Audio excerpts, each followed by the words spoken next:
Finally, we can relate. Now we're side by side, this is fate. I knew all along we'd find some way to communicate.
Huzzah! We're here now!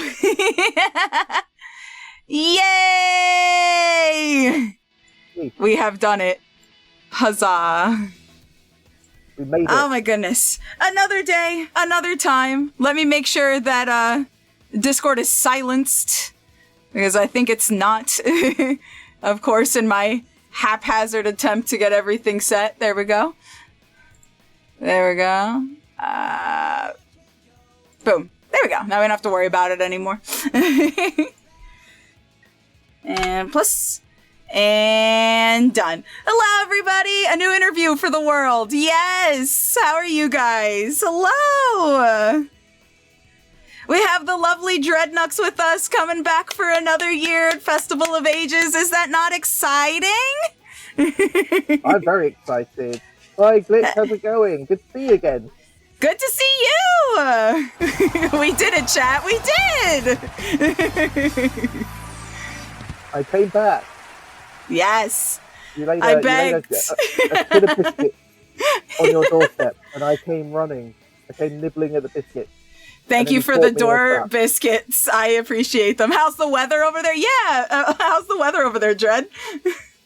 In the UK, it is strangely heat wavy, which is a strange thing to say in the UK because usually it's always wet and miserable, no matter what time of year it is. But the last couple of weeks, it's been really, really hot. And, you know, I don't want to get into a whole thing about it, but, you know, UK versus US, when it's hot and hot, like, when we say it's really hot for us, it's like, oh, it's like 30 degrees Celsius, which is probably about, I don't know what that is in Fahrenheit, but you guys, in the US, they say, oh, that's not too hot. But it's like, you guys have aircon, we have houses made of bricks and they retain the heat, and we have insulation that retains the heat. So it's like, we basically live in ovens in the UK. Yeah, it's not good. I was about to say, you live in pizza ovens, pretty much, how that works. And I just bought myself a barbecue for outside my garden. I don't need an old one inside the house, you know what I mean? So, literally being cooked on a slow boil. So it's, you know, it's fine. I mean, I'm in this this is sort of like an attic office as well, so I've been taking full advantage of a portable air conditioning unit that I've just stuck outside the window and just gone, please give me air, give me all of this air, I can't take it no more. I understand. So, yeah. No, I get it. It's been a heat wave randomly over here, but it's also been thunderstorming like every day. Every day has been a thunderstorm that lasts for about half an hour, which sounds very long, and that's because it definitely is. And it's sporadic. Sometimes it'll be 10 minutes of rain and then vanish, and then another 20 minutes of rain suddenly after like 5 minutes of like pause, or it's thundering for like the whole day and then it just pours for like 10 minutes. Yeah, that doesn't sound good. It sounds like you're borrowing our rain. Can we have it back?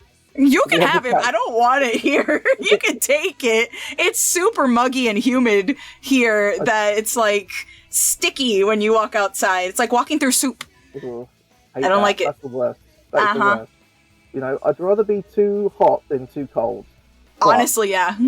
If I'm too hot that I'm like, you know, and it's raining, like that's the worst. I don't like being rained on anyway. I like watching rain from inside, somewhere where I'm not getting rained on.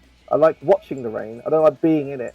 So being in the rain, in a heat wave, where I'm sweating myself silly, is just not the right combination for me at all.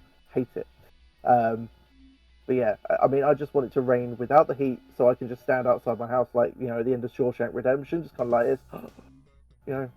Completely understand. I honestly would prefer like rain like not be with the humidity, because again it just sticks to your clothing and your skin and it feels like you have a film on you pretty much, and I don't like it. But I'd rather it like rain when it's a little chilly, like a little windy, little bit of like air circulating, you know what I mean, where it doesn't feel like I'm suffocating. Yeah, springtime vibes. Vibes I like, you know. Where the sun's out, but it's not too overpowering, and you get a nice little breeze. And you're just like, yeah, this is good. Yeah, it's a good environment. Good, nice, comfy feeling. We've not had that weather. We've not been blessed with that weather yet. It's been bad. I'm afraid. It's yeah. Yeah, no, it's been bad. But I mean, aside from that, onto like, good stuff.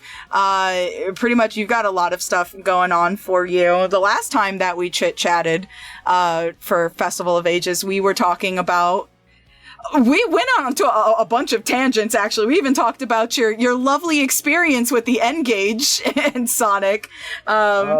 Yeah. This guy over here. Yes. How I stole that thing. The funny display over there. But a lot has happened since then in the Sonic universe, for sure. I think we also talked about this a little bit, how things have been picking up for Sonic in a drastic way, and very fast. Very fast. The momentum has been ridiculous. And I was talking to G about this yesterday. This is kind of like a resurgent renaissance for Sonic right now. A lot of new people getting into the fandom, especially young kids getting into the fandom, or people that didn't pick up Sonic until much later, but is being like reintroduced to it through, the various media that we have, the comics, the IDW comics and stuff like that. We also have the little animation shorts now that we get with games now that seem to be a regular thing, a very welcome regular thing. They're really fun because they're in so many different styles. We have these games that are coming out. We've had a good amount of Sonic games come out in the past 3-ish years, maybe 4. It's consistent, which has been crazy. And then the movies, since the second movie, the momentum's been picking up really fast.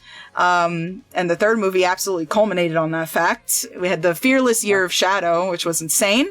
I want to hear your thoughts about it. We didn't get to much chat about it since it all happened during our pause, but yes, how do you feel about where Sonic's standing right now?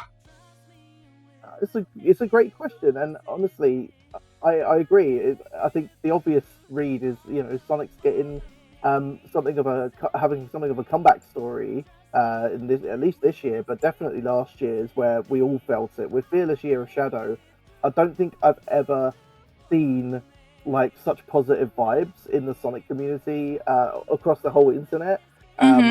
As during that whole campaign, Fearless Year of Shadow, including the game that came out and the movie, like that was just a serious like 1-2 combo punch of awesome products, awesome media, and awesome things for Sonic fans to enjoy.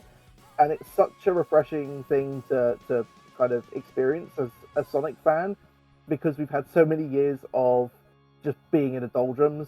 And obviously, as you can probably tell by my thinning hair and the fact that I've been in the Sonic Stadium for 25 years now, Congrats! So, yeah, thanks. That's one way of saying. That's one way of one thing you can say about it.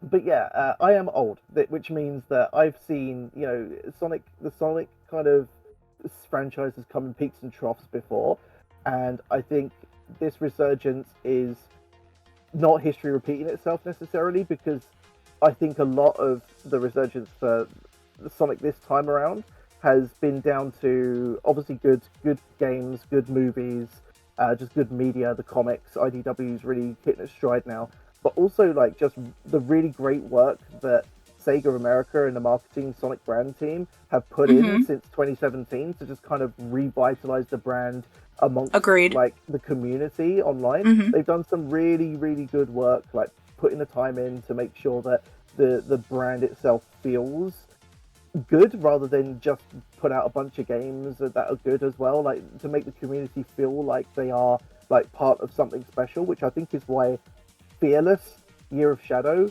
felt so epic all year round, because the community felt like they were engaged in something.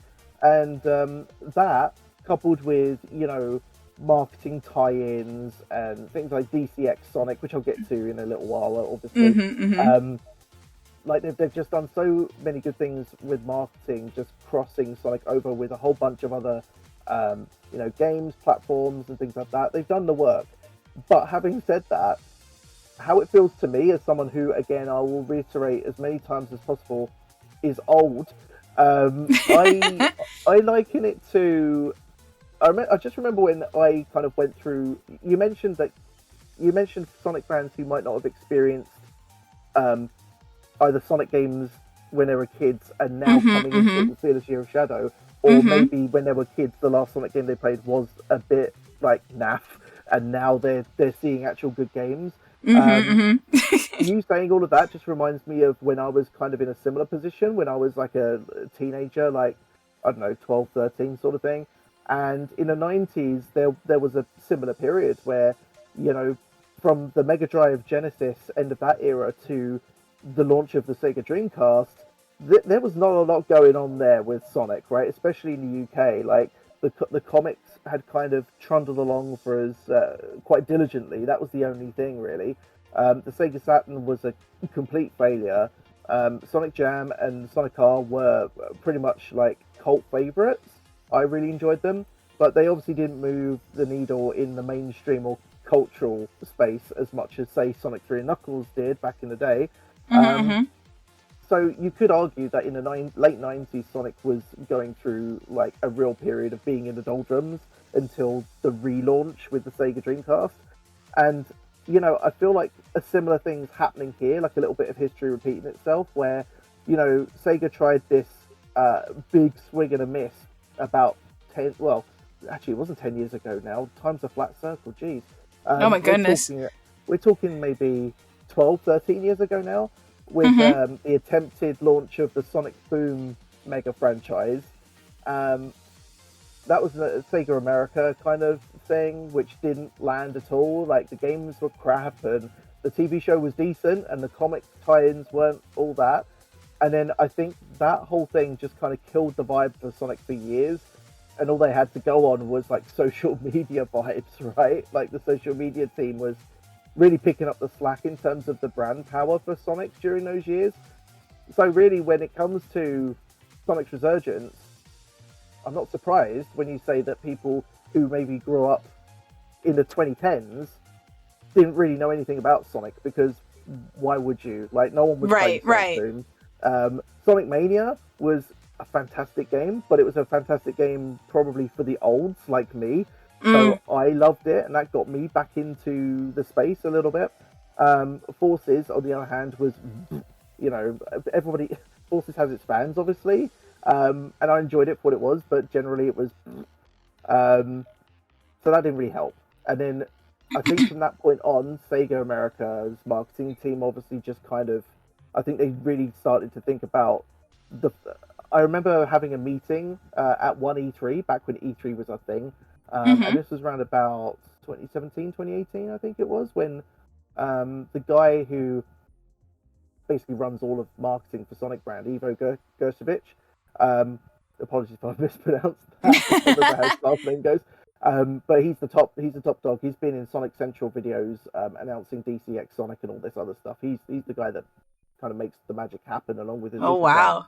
He wanted a meeting with me back when Sonic Mania was being promoted, and he talked to me about this 5-year plan that he had for Sonic. And he was like, look, I know Sonic's not in a great place right now.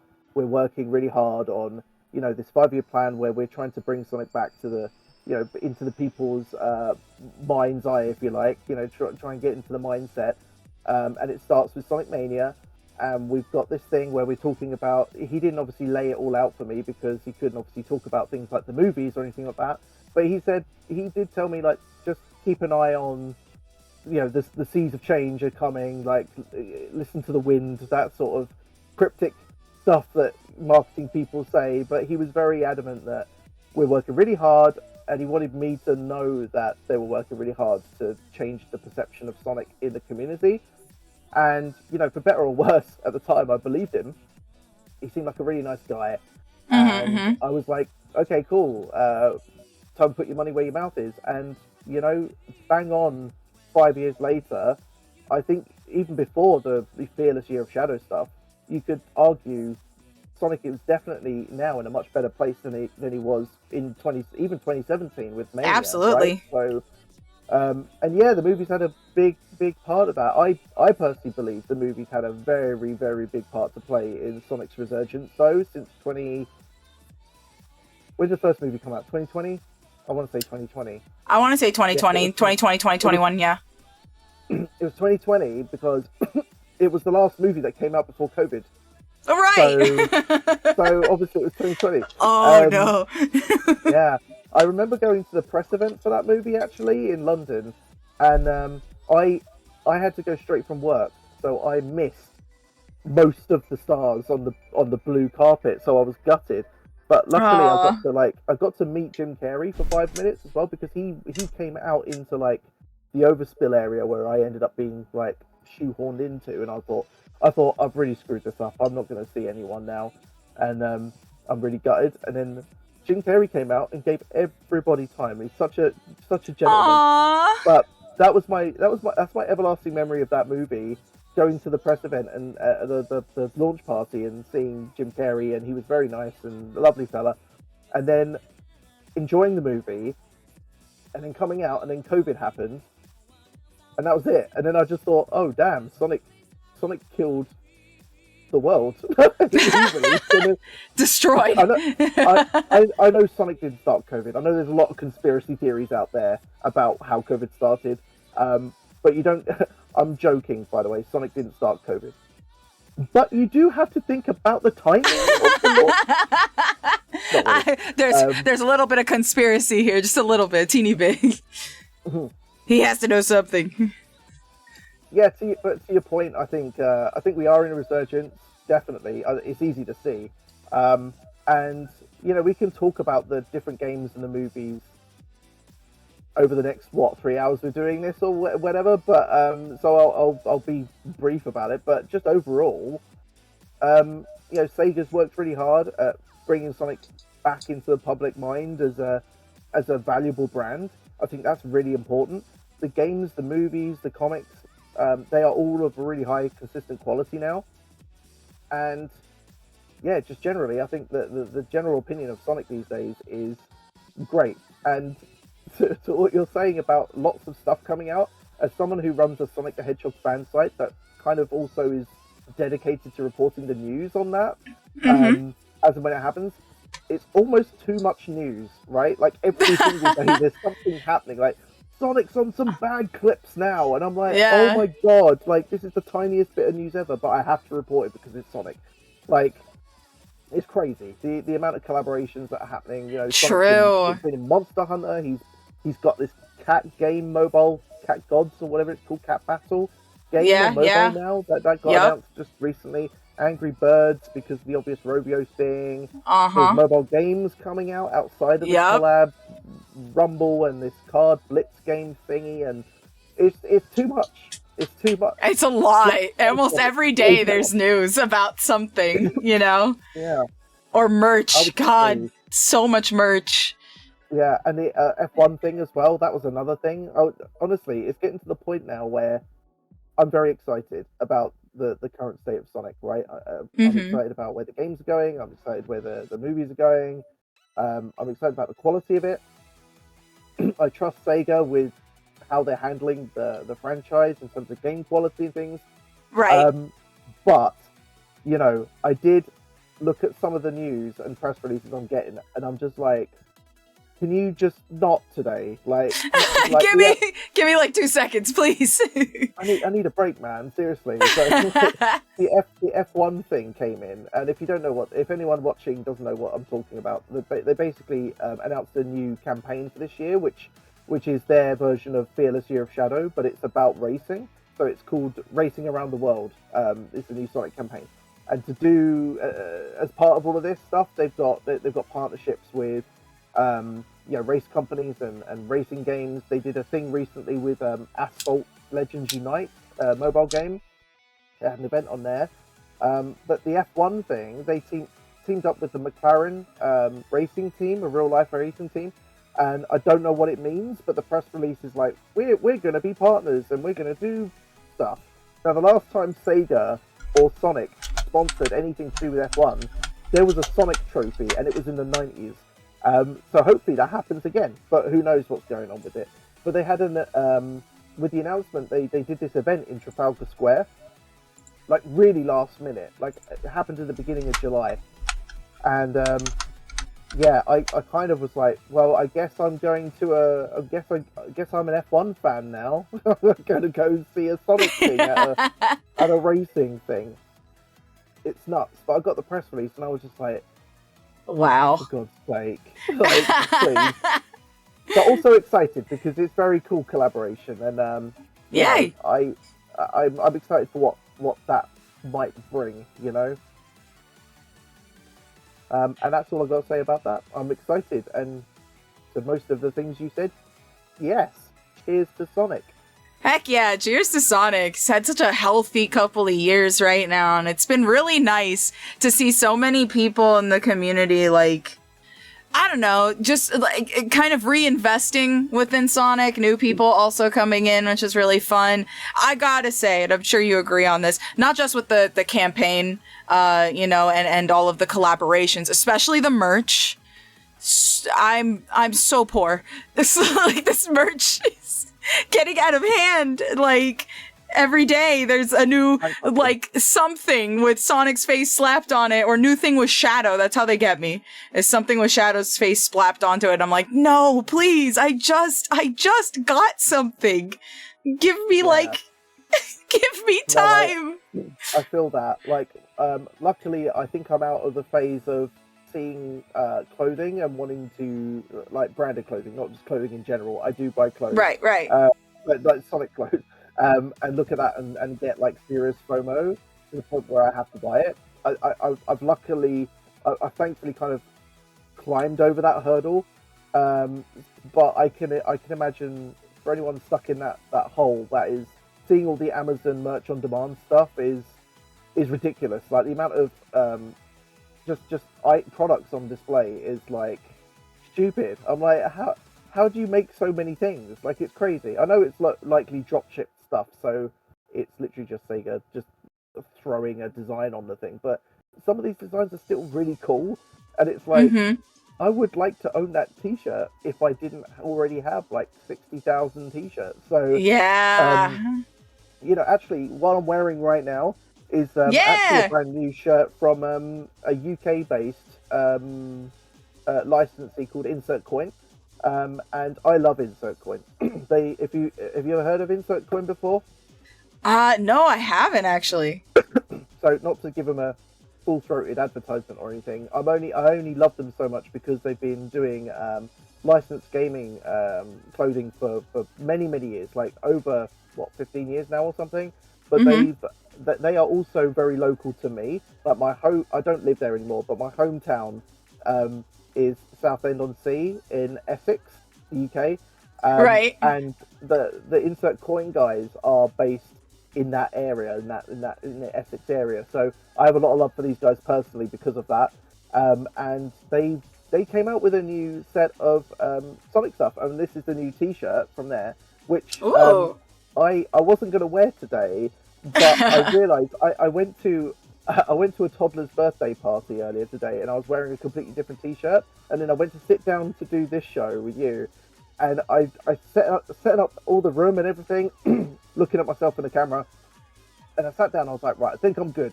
Then I looked at my shirt, and I'm like, oh, I'm wearing a Super Mario T-shirt. Maybe I should change my shirt. Betrayal! So, I know, ultimate betrayal. Look, I'm playing Donkey Kong at the moment, so I'm having a great time. So I'm not, I'm happy playing a traitorous game. No, that's fair. How are you enjoying Bonanza? Actually, is it good? It is quite possibly the greatest game I've played in a very long time. That's awesome. I love platformers anyway, so obviously because Sonic. But Super Mario Odyssey, I really enjoyed. Anything that allows you to jump around and do stuff is like, I mean, because I grew up with Mega Drive and Genesis, like 2D platformers, I just have an affinity for like cutesy, bouncy things like that. So, give me a good platformer. But Donkey Kong's been out of action for a good while, and this is his first 3D outing in like 25 years. So it was a lot of it was up in the air, and I almost didn't like buy in because as a dad now, I don't really get a lot of time to play a lot of games. So I thought to myself, and generally because of the way this generation has been going with games and pricing, I've generally stuck on a principle that like I'm not paying 60 quid for a game unless it's a Sonic game or a Nintendo game or a Naughty Dog game. Right, that's fair. otherwise you're going to have to do a really good job to convince me. And I almost didn't buy Bonanza just because I was like, I won't have the time to play it, and it's 60 quid on digital, so what the hell, I'll buy it later on down the line. And then two things happened. I had an epiphany and thought, what was the point of me getting a Switch 2 if I'm not going to buy like the killer app for it? That was point one. And point two, which really sent me over the edge, was all the reviews. Like IGN gave it a 10 out of 10, and I was like, hello. I started paying attention. That's pretty crazy. So I thought, okay, it's Nintendo, it's the Mario team, and it's getting 10s. I think I need to check this out. And I am 30 hours in, and like something crazy, like 14 worlds in. I thought I'd be done with the game already, and I'm just like, I can't stop playing it. And it's so inventive and so fun. The level design is crazy. I wouldn't be surprised if it gets like Game of the Year. Like, it's that good. Wow. It's seriously brilliant, and it takes I don't know. It takes a lot to convince me that, you know, I don't know. I don't impress easily. You know, I've been reviewing Sonic games for 25 years, and I try, and it's difficult to review Sonic games to an audience of Sonic fans, because obviously Sonic fans are going to love the games no matter what you say. So it's trying to be honest about it, but also assessing it from a point of honesty, and while also being a Sonic fan and nitpicking the bits that you think the fans would also be interested in. So I think that's kind of broken my brain when I play games these days, because I'm always thinking about like all the different meta narratives that is going on in my head, going like, yeah, but that's good, but what about that, and why does that mean that, and where does that go? So, you know, I was thinking all these things with Bonanza, and all I kept thinking was punchy smashy smashy punch. It's so good. It's so good. Turn brain off, return to monkey, become one with nature. It's very monkey, much monkey.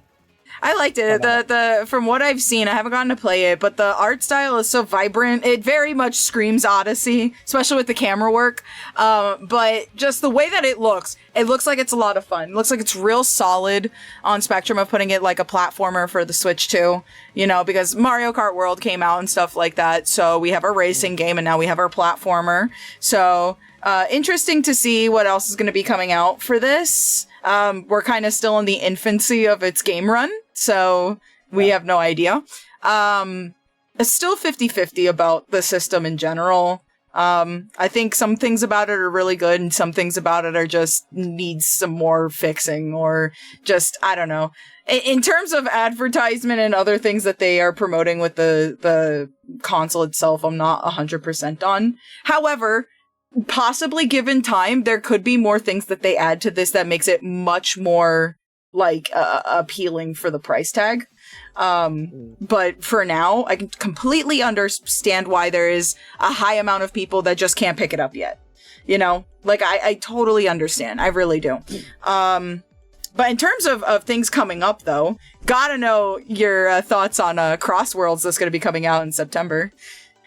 Yeah, I don't know about Crossworlds. I'm being brutally honest with you. No, it's fair. I don't know if I'm vibing against the crowd here when I say how I feel about this game, because it's a bit of an enigma for me right now, quite honestly. I have often butted heads is the wrong word, but my opinion has often come counter to what the I guess the mainstream Sonic community has kind of thought, because I try and be more like analytical of what a game is, rather than like just go, oh, Sonic go fast, he smashed it. Like one key example is Sonic and the Black Knight. I look at that as a video game, but a lot of people look at that game as you know, a Sonic story, like an interactive Sonic story. And on that level, it's a very enjoyable game. But then I reviewed it, and I reviewed it as like a piece of interactive entertainment software, regardless of the fact that Sonic was in it. And I was like, this game sucks. So I was like very against like the general feeling of the community on that one, because of reasons like that, right? Right. So with going back to Crossworlds, in relation to that, I don't know if how I'm feeling about Crossworlds right now is is going to be a similar thing where I say, I don't know about crosswords, and everyone's going, what the hell are you talking about? You can use extreme gear as Big the Cat while eating chips and dancing on a hula hoop. It's the goated game of the year. And I'm like, yeah, okay, but does it play good? Yeah. I'm in the mode where I played the public beta in February, like most people watching, I suppose. And you know, I enjoyed it, but I don't know if this is partly the Sumo Digital games infected my brain a little bit, but something felt a little bit imbalanced or off. The how do I phrase this?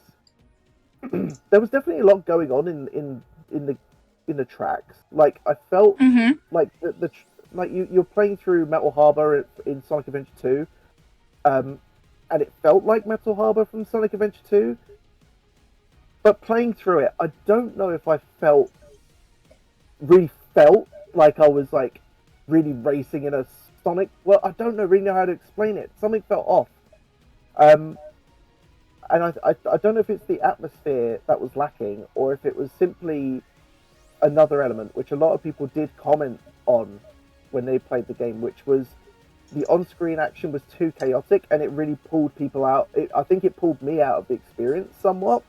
It was hard to really feel absorbed in what was going on around me, and feeling like, oh, I'm racing through dinosaur jungle, which, you know, is legitimately like meme worthy as a stage. Right, absolutely. I love that level was in the game. Right? I'm just like, finally, some dinosaur jungle love. Like, I'm telling you, I saw that and I was like, no way. Is it really? I just went around all day. I just went around the office. Dinosaur jungle. It's jungle. And my wife's going, what are you saying, you silly man? Dinosaur jungle. It's jungle. And she's like, go back to sleep. I'm like, okay. So you know, I like. It's weird. On paper, I like everything they're putting down. Right, extreme gear, great. Loads of deep cut levels and track items and characters, loving it. Right, but playing it in February, I think, you know, there was obviously tweaks that needed doing on the actual racing with the cars. The items were very, very imbalanced. And one of the things that I noticed was just trying to pay attention to what was going on the track was really difficult. Like, I couldn't really tell what was going on in the third lap of a game because, you know, nothing was really visually demonstrated to me very easily. Like, I couldn't tell if an item I had was, you know, hit me from behind or in front. Did this thing hit me because I shot it into myself, or did someone shoot it into me? All these colors and just effects going on all over the place. And I think the sound effects were missing a little bit as well in some of the like impact of stuff. So it was really making me feel like I was having an out of body experience almost playing it. The disconnect. Yeah. One of the things I also noticed was, you know, I don't want to poo-poo the music a little bit too much because I love Sonic music. It's one of the greatest strengths of the franchise, and I know that this was a beta, so a lot of it's placeholder, but I didn't really vibe with the music either. And I think that's by design as well. Like, I feel like the general thing they're going for is all this like ethereal choir work, you know, going oh, that thing. And I get it if that's the mission statement, but in practice I don't know if it works. Like, you go on the final track, if you compare it to something like Team Sonic Racing, right? The music gets you pumped. You're playing the third lap of you know, Sand Hill or something, or whatever the sand yeah. is. And you're like, and you're like, oh my god, I need to go. I need to hit this guy with the rocket, otherwise I'm not gonna... I didn't feel that with Crossworlds. And I think the music played a big part of it, because you go into the third lap out of the Crossworld back into where you were before, and the music goes into this weird choir version of the song going, oh, and I'm like, what? am I ascending to heaven? Is Sonic dead? I'm racing in a church. Yeah, like, am I? What's going on here? I felt like it was a misread of that. I don't know. So, you know, and I don't want to be too hard on the game in general based on my opinion of the beta, because I know Sega is tweaking things based on feedback. Right. I haven't played it since the beta. Someone on my team played it at Summer Game Fest in LA. Oh, nice. They said it's much more finely tuned and it plays a lot better. Hopefully I get a chance to play it at Gamescom next month and I get to see for myself where the extra attention's gone. Because at the moment it feels like really the effort is there, right? I feel like the effort is there and it feels earnest and it feels like genuinely like Sonic Team wants to make a really great game here, and in practice it feels good. But I think the proof in the pudding will be in the playing of the final game and comparing it to something, for better or worse, and this isn't necessarily fair, but I think it's going to end up happening anyway, comparing it to something like Sumo's track record, which, you know, obviously the peak of it is Sonic and All-Stars Racing Transformed. You know, that to a lot of people, including myself, is peak Sonic Racing, right? So nothing even Sumo Digital has done since with Team Sonic Racing has touched it in terms of gameplay quality. So I feel like that will be the litmus test. Like, will it feel as engaging and, you know, as inviting and, you know, just suck you in like Transformed did back in the day? Or will it feel like a really earnest, high effort facsimile of that, you know? So, you know, I don't want to compare like a Sonic Racing game to something like, I don't know, the 4th season of Community versus all the other seasons of Community. Right, you know what I mean? right. Like, where Dan Harmon came out and said, you know, it's a bit like, you know, season 4 is a bit like someone trying to do a really good impression of Community while not actually getting what was good about it. I feel like it's 50-50 on whether Sega falls into that trap or not, like whether they want to do their own thing, and a big part of that is by design, because Sumo Digital, even up to Team Sonic Racing, the feel of the racing is very distinct. Like, it feels like a kart racer, but Sonic Racing Crossworlds has a very different racing feel. Like, it feels almost like arcade cabinet style of racing. Like, right. It's no surprise that I'm feeling that, because from what I understand, the developers behind the game were also involved in some of the initial D. Yeah. They were saying that. So you definitely feel that when you play Crossworlds. Like, it feels less like a karting game because of the movement of the karts as well. And maybe I'm getting too in the weeds of this in my head, but I'm looking at how the karts bounce when they drive, how they drift. It feels like an arcade game. It feels like I should be sitting in a cab, like playing Mario Kart GP. You know, the arcade Mario Kart game? Yeah. With Pac-Man in it, with the wheel. Yeah. You know how different that game feels to you know, Mario Kart 8. I feel like Crossworlds is going to be that to all the other Sonic Racing games before it, right? So whether that's a good thing or a bad thing will depend entirely on people's nostalgia for Transformed and how that might infect their brain when they play this game. Which is what I'm not trying not to do when the game finally comes out. I want to kind of review it on its own merits, but at the same time, it's difficult not to think about Transformed, I suppose, when the game finally comes out, because you got to compare like for like, right? So it's definitely an interesting one. Did you play the beta? What did you think of it? I'm sad because I didn't get to. I was poor and didn't have the PS4, but I got to watch it. I got to watch a lot of it because friends of mine got to play it, and from the look of it, I also thought there was like too much going on at once. Like, I'm all for chaos. I play SRB2 kart. That is literally the epitome of a chaotic kart racer, so I get it. And I've played Transformed. I've played Jank held by rubber bands and dreams, and I've played TSR, which was really solid, but the team mechanic kind of doesn't make up for it, sadly. But, like, I've played all of their variations of the racing game stuff, and I feel like I agree with you because I recently at a convention played an initial decab, the newest one, and genuinely from what I felt playing that, it felt very much like what I saw from gameplay footage for Crossworlds, just the way that it seems that the car handles. From what I'm hearing, though, there was a lot of polish and a lot more tweaking to some fundamentals that were going on, especially with how the car was, I guess, swung a little too hard when you drifted. I'm also a sucker for the Crash Team Racing style of drifting. I feel like that's a really fun way of driving, but it looks fun. It does. It looks like it's a lot of fun, which is the biggest thing to sell for a kart racer, because if you play one that's kind of bland, then there's no replayability there. There's no reason to invest.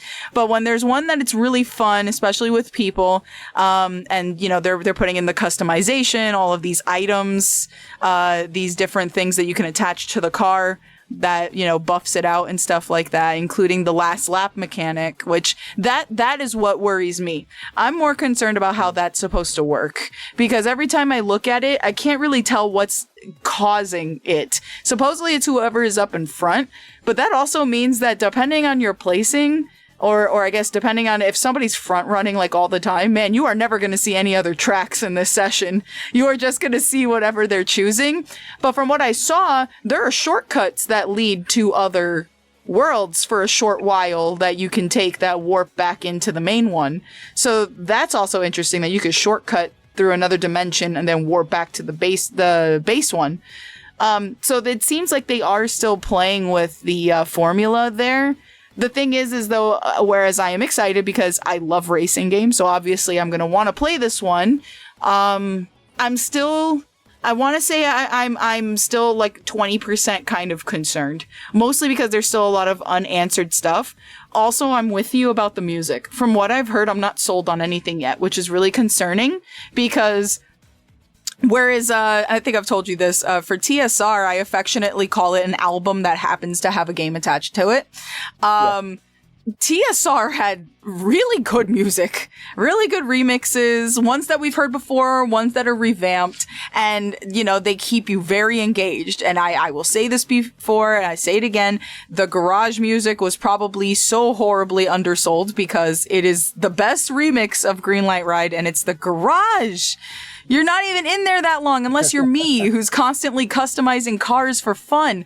But it had a really solid soundtrack. And whereas the racing was actually really solid, it only is when you're playing it normally and not with the team mechanic. I feel like the team mechanic struggles to stand on its own. I feel like there was good ideas. The execution just wasn't as strong. But with Crossworlds, I don't know. I think also for not being able to play the beta, and also just going off of gameplay footage that I've kind of seen, that I don't know which stages of the game it's in, as in like development wise. Was this after the tweaks, before the tweaks, during the process of things being changed? Like, I'm gonna be as blind as most people going in when I play, and just hope that it works really well. However, I really did like how Initial D handles. So if it does handle that way, and as smooth of a transition on their driving as they do in the arcade cab style, I welcome it. I welcome the change. I do hope that the cars have a good weight to it, because that's really important in arcade racing games, is the weight of the car, the bounciness of the acceleration and stuff like that. Really, if it's arcadey, you gotta go toonish with how you're, I guess, communicating what the car is doing, because there's so many other factors on the screen. Yeah, that's a really good way of putting it. Communication, I think, is one of the key issues, I think, when people were playing the beta. It's like weapons weren't being communicated properly. Like, no one knew what they were getting hit by from who. It was difficult to know what was going on the track. but also like communication in a different way. Like this is going to be something that Sega will need to balance out when the final game comes, which is to the point about the tune-ups and the customization you mentioned. All looks really like in depth and stuff, and I was able to get more enjoyment out of the beta by customizing my car a little bit. I used Knuckles as a base character, and then I tweaked some of the little bits, and used like little gears and mods that you collect. There seems to be a metric buttload of them, which is good. But I think the thing that Sega really needs to communicate is balancing that need to use the mods to get good in the game versus the accessibility of the game in general. It's going to be hard to I think, to communicate to maybe younger players and casual players that you want to get invested in your online multiplayer game. That hey, you can just be good by skill alone. Or are you going to have to tell them, listen, you're going to have to spend like 5 hours picking through different mods just to get your vehicle up good, because partly it's part skill and part this other thing, right? And it's about communicating that and making it like an easy as possible lift for the player as possible. Because one of the things that I still very vividly remember was when Sonic Riders came out on PS2 and GameCube and Xbox, and I reviewed that game. And so because I reviewed the game and I had the review code a couple of weeks before the game actually came out, I had more time with the game before release than the fans did when the game eventually came out, right? So when Riders came out, the big thing that people were talking about on my forums and forums across the internet was, this game's too hard. Like, how am I supposed to get good at Sonic Riders? This game sucks because it's too hard, right?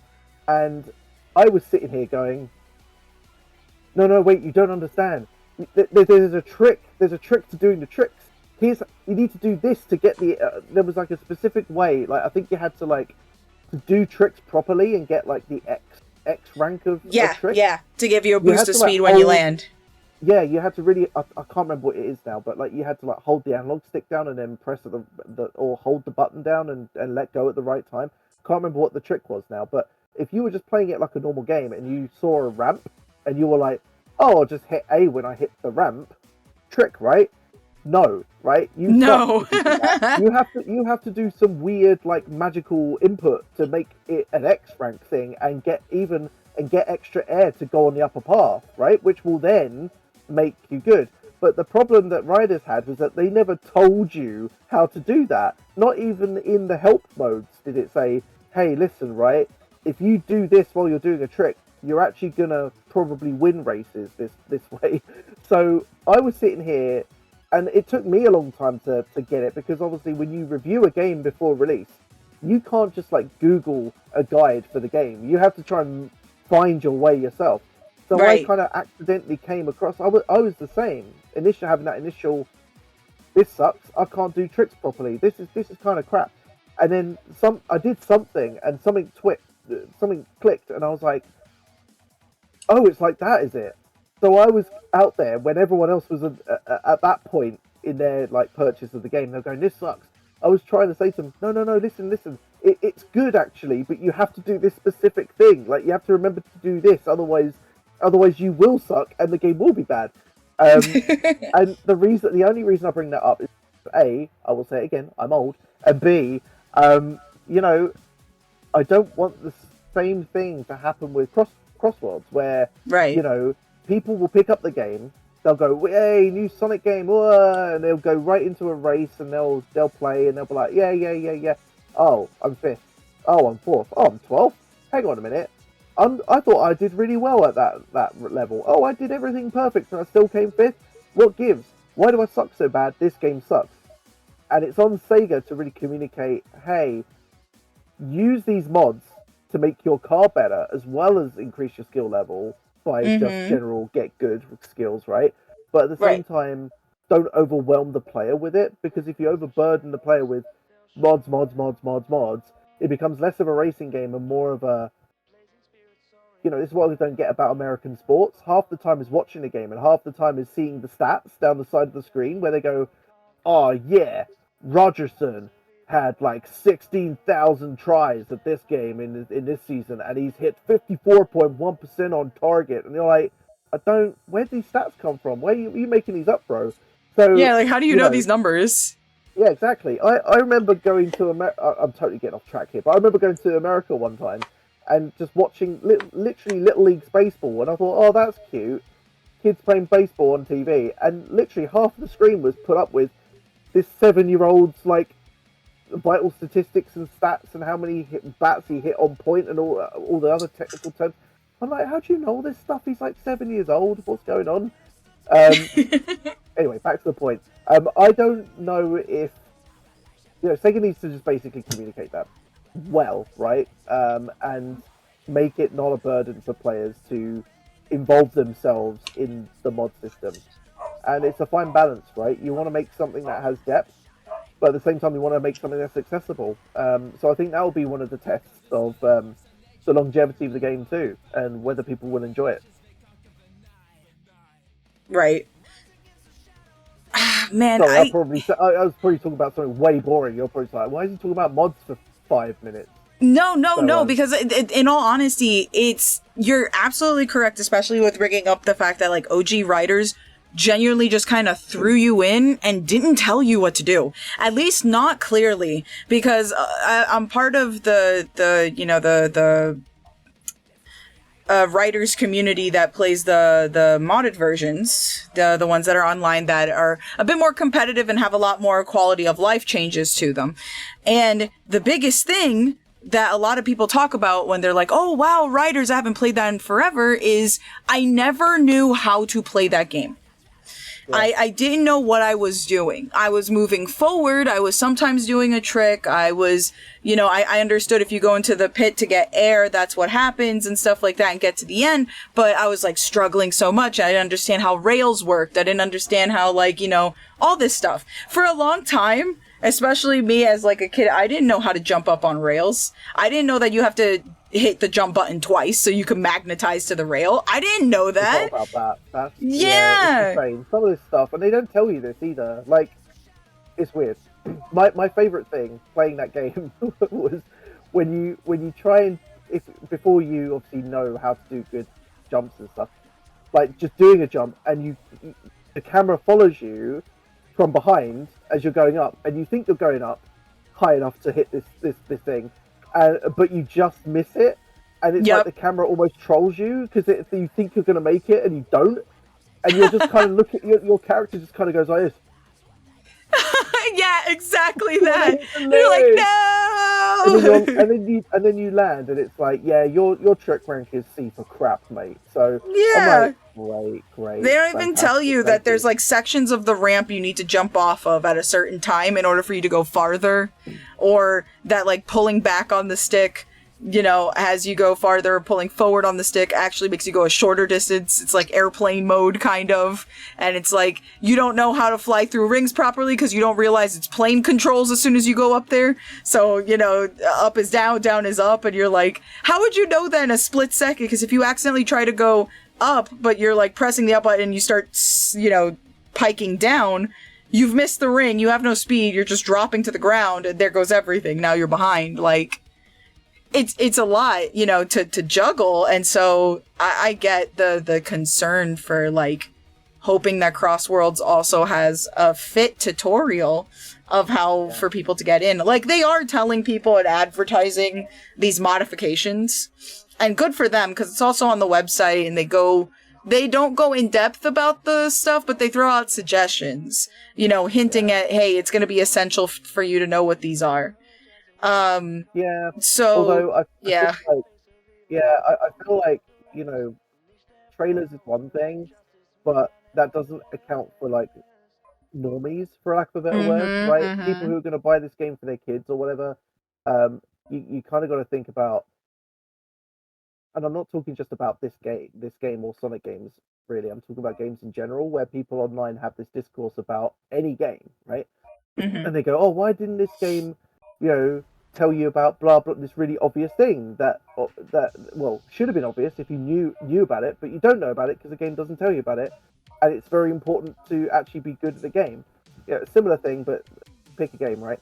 And some people say, oh, well, you know, they did mention it in trailers, so if you didn't watch the trailer, then you're an idiot. And it's like, but normal people don't really watch game trailers. Like, nerds like you and I watch game trailers, right? Right, and right. We dissect these things, and we go, oh, that's how that mode works and stuff. But unless you're watching it, I mean, even then, like, you know, you get cinema, movie theater ads for games sometimes, and they might tell you about game features in those, but generally, even you can't even rely on TV spots, right? Because even if there was like a 30-second spot where Sonic just went, right, sit down, you. I'm going to tell you all about mods and how to use them. Just Are you straps you into the desk. Are you listening? I'm playing my effing game. Do you know what I mean? Even if he did that, even if Sonic was so off-brand that he literally threatened everyone who watched his advert, it didn't make a difference, because the important thing is what they communicate in the game, right? And to someone who mentioned this in chat about OG Riders, like the actual, I don't remember this at all, but apparently the tutorial for OG Riders is hilariously bad, and I can believe that, because like you said, the amount of people who try to play modded Riders and their first thing is, oh, that your everlasting thought of a game shouldn't be, I didn't know how to play it. Do you know what I mean? Right, exactly. Like that's not a good look for your game. Like it's not good. So yeah, I don't think communication of that sort of stuff is going to be Crossword's biggest problem, but I think it's probably going to be something that Sega will need to think about in terms of balancing, because there are going to be some people who, you know, like Forza Horizon, right? Forza Horizon lets you tweak your car and get a little bit Forza Motorsport with it, where you can literally tweak every little element of the car down to the tire pressure and all this stuff.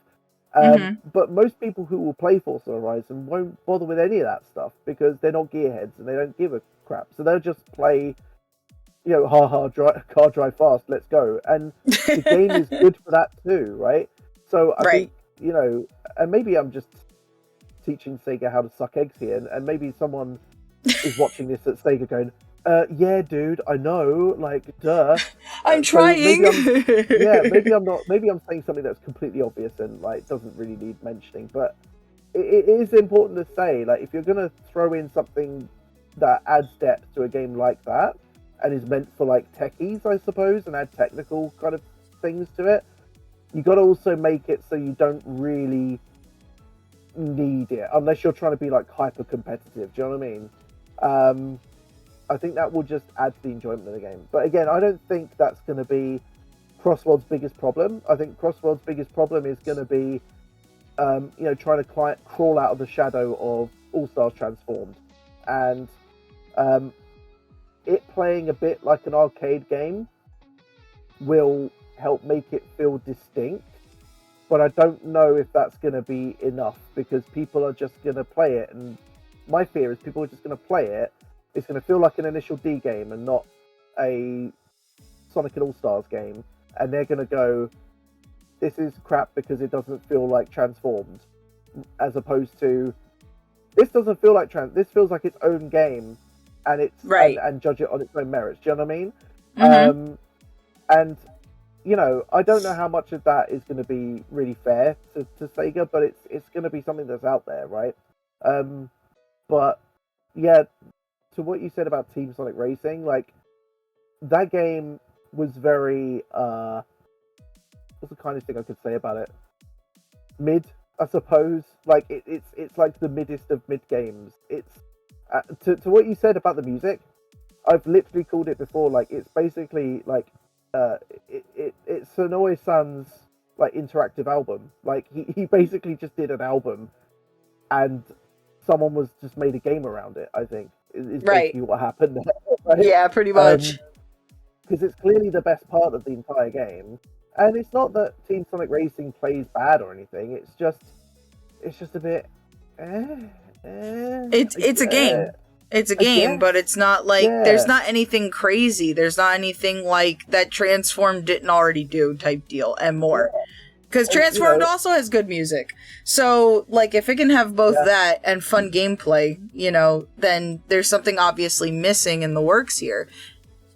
But this is the thing, though, right? Like, Team Sonic Racing's gameplay wasn't unfun. It was just sort of there, and I worry that is also Crossworld's problem from a gameplay perspective, because Initial D is one thing, and I suppose they're doing that to try and make it feel like it's not trying to be a copy of All Stars Transformed, but at the same time, arcade games are meant to be played for short periods of time, right? Mm-hmm. There is a reason why you probably, well, I guess this is the reason, but there are a few good reasons why you can't buy Mario Kart GP Arcade for console, right? Like, it'll probably, for game preservation purposes, it'd probably be nice to have someone do a port of it for Nintendo Switch, but if you buy it on Nintendo, if they did that, you play it for 5 minutes and be like, that's fine, turn it off. Because it's an arcade game and it doesn't feel involved. And I feel like with the beta, the actual core gameplay of driving, the actual feel of driving, was very arcade, and it felt very much like it lacked depth as a thing. And I think Sega tried to compensate for that by overcompensated by going ham on special effects, item balancing and stuff to try and make it seem more interesting than it was. I guess that's really the core of my main concern with Crossworlds.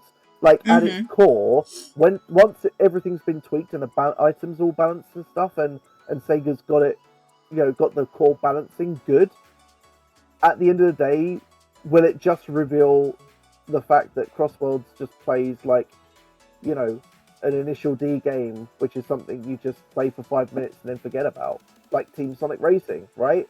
Right. That's basically my main concern with it. Like, is its core gameplay going to carry it, or is it going to feel like you're making an arcade game and trying to make it a console game? I don't know. But anyway, that's just my opinion. And there's loads of people getting hyped on that. Also, I'm going to be hilariously millennial here and be like, SpongeBob, really?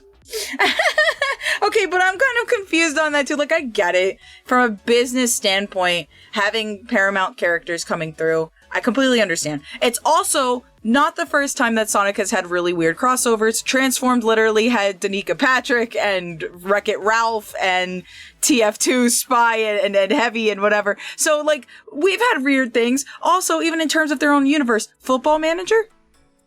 I'm just saying, like, unfortunately, that was funny, though. It is, but also, like, was that your first choice, is what I'm asking. Yeah. I hear what you're saying. The thing is, I've seen that argument before, like, oh, if you're pissed off about SpongeBob, why aren't you pissed off about TF2? Like, yeah, I'm pissed off with all of it. Those were bad too. Why did Yogscast have a bloody guest appearance? I don't understand. Like, Ryo Hazuki, I could handle, right? Metal Sonic, I don't know why Metal Sonic... was Metal Sonic a DLC character? I can't remember, but if he was, he should have been, but, like, whatever. Yeah, I don't know. I feel like you could... I don't know. I feel like you could ignore somewhat the DLC for Transformed, because Danica Patrick, I mean, yeah, WTF. And I think that got enough memes at the time as well. Wreck-It Ralph was another one. I think people accepted Banjo-Kazooie for some reason with the very first racing game. But I feel like those were just weird madcap crossovers. Like, what was the point of what was the point of TF2? What was the point of Yogscast? What was the point of I know what the point of Wreck-It Ralph was. But what was the point of the others, right? What was the point of FM? I don't get why Football Manager. But with this one, this feels very much more like you said, the actual connections are obvious. It's like, it's a Paramount thing. They do the movies, and they want crossover with some of their properties. And I think that's where my issue is with it. At the very core, it feels very unlike the others. Danica Patrick was just like, that's like you just had to laugh because you're like, it's so stupid. With SpongeBob and Avatar and all those Paramount things, it feels more like, oh, it's corporations gonna corporate. You know what I mean? Like it feels very much like a marketing synergy and blah blah blah blah, rather than some mad banger in a marketing department at Sega going, you know, it'd be really good. Let's have a football guy in there. I'm like, And yeah, they're like, great idea, Tim. so true. For real, let's put it in there. And it's just like, huh? Like, It was just weird. Yeah, like clearly, right? The transformed crossovers, right? The extra characters there, apart from maybe Wreck-It Ralph because of the movie tie-in, I suppose. Right. All of those, I could believe, would have been the result of a couple of Sega marketing guys getting pissed at the pub and going, "Do you know what would be really good? You know, we've got these slots to fill. I reckon. Who do you know from YouTube?" Do you know what I mean? Yeah, what the heck? That was a weird addition, too. Like, I'll never understand the roster, I swear. So, the crazy ones I actually have a little bit more respect for, because you're kind of like, I have no earthly idea how you came to this conclusion. It's like the Battle Cats thing. A lot of people kind of negatively looking at this Battle Cats mobile game crossover collaboration, going, "Oh, they'll just put Sonic on anything these days." And I'm just sitting here just laughing my ass off because I'm like, why? This is stupid. I didn't even know what the correlation was. I saw that and I was like, no. For why? Like, what? And I didn't even know what the game was about till yesterday. I'm like, this is. It's not the first time though. There's random mobile games that I used to play back in the day that was randomly just getting Sonic and Tails and Knuckles like added into their roster. And I was like, since when? And what does this have to do with Sonic? Like, I'm gonna go get the character, obviously, but also how come? Like, what made this one be chosen? What was the thing? You know, So the Paramount things leave. I don't want to be like hyper serious about it. You know, I don't want to be like anti-corporations and synergy. Blah, blah. But the Paramount stuff did leave a bit of a bad taste in my mouth because it felt less like a. I know, like Gen Z love like SpongeBob. I know that's like that's like their anchor being or something, as generationally speaking. But I just looked at it and went. It just feels too. Oh God! Like some people in a corporate meeting just kind of went, "Yes, and we shall do this for the marketing." Ha ha ha ha! Here's $5 billion. Whereas the Hatsune Miku thing feels a lot more, for lack of a better word, organic. You know, Ichiban Kasuga. I'm like, yes, put all of the Yakuza Like a Dragon people in your stupid little Sonic the Hedgehog racing game. That would be very funny, please.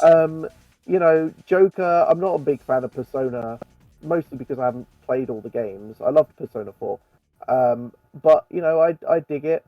But yeah, the others I don't really have an issue with. It's more like the Paramount ones just felt a little bit too on the nose, you know? Yeah. But also, you know, you feel a little bit like SpongeBob is basically the meme child of everything. So maybe it's just me being a little bit hipster and going, oh, okay, someone in a marketing meeting went, what's the great meme? SpongeBob. You know, and it's like they've just kind of gone and done, and of course Minecraft. For the meme. Of course Minecraft. And Minecraft. Yeah, Minecraft's another weird one. But it's weird in a way that it's like, well, I know why. It's the Sonic mod DLC thing they did or whatever. There's obviously a connection there, but that's less of a tenuous thing for me than SpongeBob. That crosses. You could argue SpongeBob is like that is the level of WTF that Danica Patrick or TF2 was. You could argue that, but you could also argue, well, yeah, but it clearly happened because suits at Paramount met with suits at Sega, and they just went, ho ho ho ho, yes, money bags. So yeah, and maybe I'm just a cynical old fart. I don't know. What do I know? I mean, I'm just a millennial. I'm sure a lot of us were also, like, taken aback by the roster. You know, like, Hatsune Miku makes sense, and so does Persona, and so does Ichiban. But then when they got into, like, TMNT, SpongeBob, Avatar, Minecraft, and you're just like, what? And then your pre-order bonus is Werehog, which I was really happy about that. It's great to see some Unleashed representation. And the fact that we got Apatos tracks and Halaska, that made me so happy. Extremely happy, because Apatos is my favorite location. But the fact that, A, we don't have any voice lines for any of these DLC characters, including the Werehog, which I feel like should have been the easiest one to do. But I wonder if that's a little bit political's the wrong word, but you know, because Roger didn't do Werehog for that game, maybe they're just skipping that because they don't really want to reuse who was it, Jason's lines or something. Yeah. But that's the thing, though. If they really wanted to do a crossover thing, they know for a fact the fans would probably invest more money in something that has vocal crossover also. If you're gonna do a crossover, like, go all the way. Do not half-ass it. Like, just go get Jason. He would come back for it. Just go get him, or teach Roger how to do it. I don't know, but like, just go do it. Like, it's possible. It's so possible. They've been so vocal about wanting to work together, and that Jason has no problem with jumping on any projects that they would need. You know, and he loves jumping on fan projects also. So like the fact that he even was like, I would come back and voice the Werehog, or even Roger like saying he isn't doing it, but would absolutely love to try doing it. Like, you know, you have two very capable people that are willing to do it, and so like, why wouldn't you put the effort in on a crossover game? I would, I mean, in principle, I'd agree with you, but I would hasten to maybe think that perhaps there is some kind of weird procedural thing at Sega that kind of prevents that from happening. Like, it was, you know, it's not. This isn't just a Sega thing. I assume this is a corporations in general thing when they're talking about protecting their brand identity and IP value and stuff like that. Like Nintendo is probably the same way. You know, these companies can get really weird about, you know, how their brand is perceived, and that would include voice actors. Like, we read about, you know, the voice actress for Princess Peach not knowing that she basically got binned for Mario Kart World until like the day it came out or something like that. Wow. And I'm sure that there was some procedural reason that Nintendo thought this was actually like a decent thing to do, or you know, technically the right thing to do. But I know for a fact that, you know, Sega has been in the past, maybe not now, weird about voice actors. And, you know, I don't know about the world of voice actors or the industry, so I'm not going to talk too much about it with authority. Like, maybe someone can speak to that, but I would imagine that there are unique things about a person's voice and how they portray themselves as characters, and how that can and can't mix with other people who have also performed a voice in the past. I don't know. Maybe there's a weird thing there, but speaking to Sega, I do know that for the longest time that there were rules about actually even acknowledging voice actors for Sonic in general. Like, when we were doing Summer of Sonic, one of the key things I wanted to do, especially for like the 20th anniversary back in 2011, was I wanted to have some of the voice actors there. Like, I wanted to have Roger there, or I think it was Roger at the time, and Mike Pollock and other people as guests, so people could meet them, get things signed and whatever. And we got blocked because there was a rule at the time where Sega was basically, I call it the Mickey Mouse rule, where they never called it that, I call it that, but basically the long and short of this edict was, Sonic is Sonic, and there is no one who plays Sonic, right? Sonic's voice is Sonic. Sonic is the voice of Sonic. There is no Roger Craig Smith. There is no Jason Griffith. There is no Mike Pollock. There is no whoever. It is Sonic, Tails, Knuckles. You know, Colleen doesn't exist, right? as Right, a right. voice actress. She exists as a person, and she might be over there coincidentally while Tails is over there. But voice actors, what voice actors? That was Sega's opinion back in the day. And so when we asked, like, hey, could we get like some of the voice actors to Summer of Sonic, so because fans would really love to meet them, they said, look, broadly speaking, you're allowed to do what you want, but if we were to ask one thing, don't do this, because there is a rule about not allowing people to see who's behind the curtain and stuff. Obviously, that's changed a lot since then. It has, yeah. Because obviously Sega parades Roger Craig Smith all the time. They do the VA, the voice actor Ask Us Anythings on Twitter, where they proudly take photos of Roger and Colleen and Mike and that in the studio doing the things with the microphones. So it has changed since then, and again, that speaks to a lot of the good work that Sega of America and the Sonic brand team have done since then, where they understood the assignment. They understood that the fans were actually interested in this aspect, and it doesn't actually negatively impact people's perception of Sonic as a character. Like, knowing that Roger Craig Smith is the voice of Sonic doesn't like break the illusion when you're playing a Sonic game that you're playing a Sonic game, right? Which I think was the fear from, I guess, Japan at the time. So obviously that's changed, but back then it was a hard rule, and it prevented us from getting any of the voice actors to come to our conventions, which was difficult because we really wanted them to come. To the point where I think in 2011, when we asked Sega this, we actually had already invited Mike Pollock to come. And we were whoops! And we were like, oh, okay, we need to unpick this somehow. So basically, what we said, Mike still wanted to come because obviously Mike loves the fans. So we said to him, "Hey, look," we basically agreed. We just said, "Hey, Mike, why don't you just come anyway?" And unfortunately, we can't have you on the stage or doing anything official, like no Q&As or anything like that. We can't give you a table, so you can't sign stuff. And he was really up for it. He was like, "Oh, so like a secret agent. I like it." So we were like, I'm a secret agent. He was just in the crowd that year, and people just kind of slowly just kind of went, "Wait a minute, like, hang on, am I standing right next to Dr. Eggman right now?" It was really funny, and it kind of added an extra awesomeness to that day, which wouldn't have been like, it wouldn't have happened if we didn't have this rule. So I look at the positives of everything, right? So we had this rule, couldn't use voice actors, but we made it work in a way that fans actually connected deeper with the voice actor that we actually did accidentally invite before we asked for permission. So yeah, that was a fun little thing.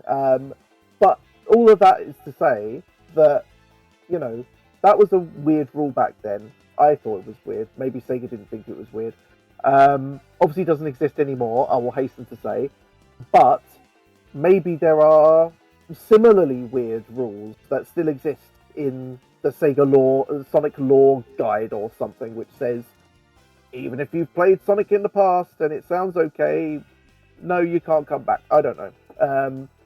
I won't begin to try and, you know, speculate as to what the reasons could be for not getting Jason on to do Werehog lines again. It seems like a no-brainer, but what do I know, eh? I mean, I get it. Like, I feel like, one, it's really awesome that you got to experience a point in time where being a secret agent at your event was a viable option.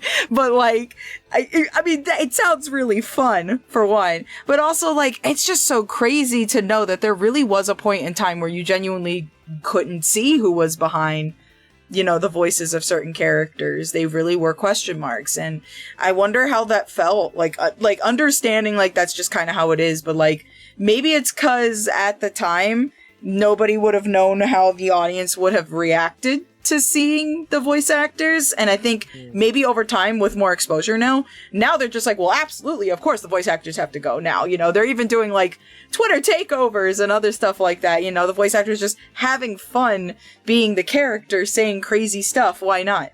You know, and getting away with it. Because I'm like, that's the problem I have though with it now though, is because this is just another thing like that. Because if we really still had that voice actor issue of not wanting to have all of these voice actors for the same character around, why did we get away with it in Shadow Generations, where we had both Shadow's VA currently and Keanu in the same DLC, you know?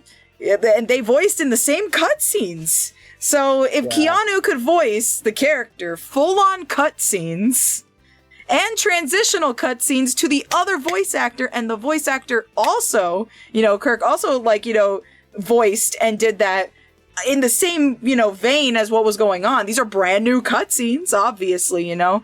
They did it. They had these two worlds collide. They had these two, like, subsectors of the same IP collide. You know, you had the movie and you had the game.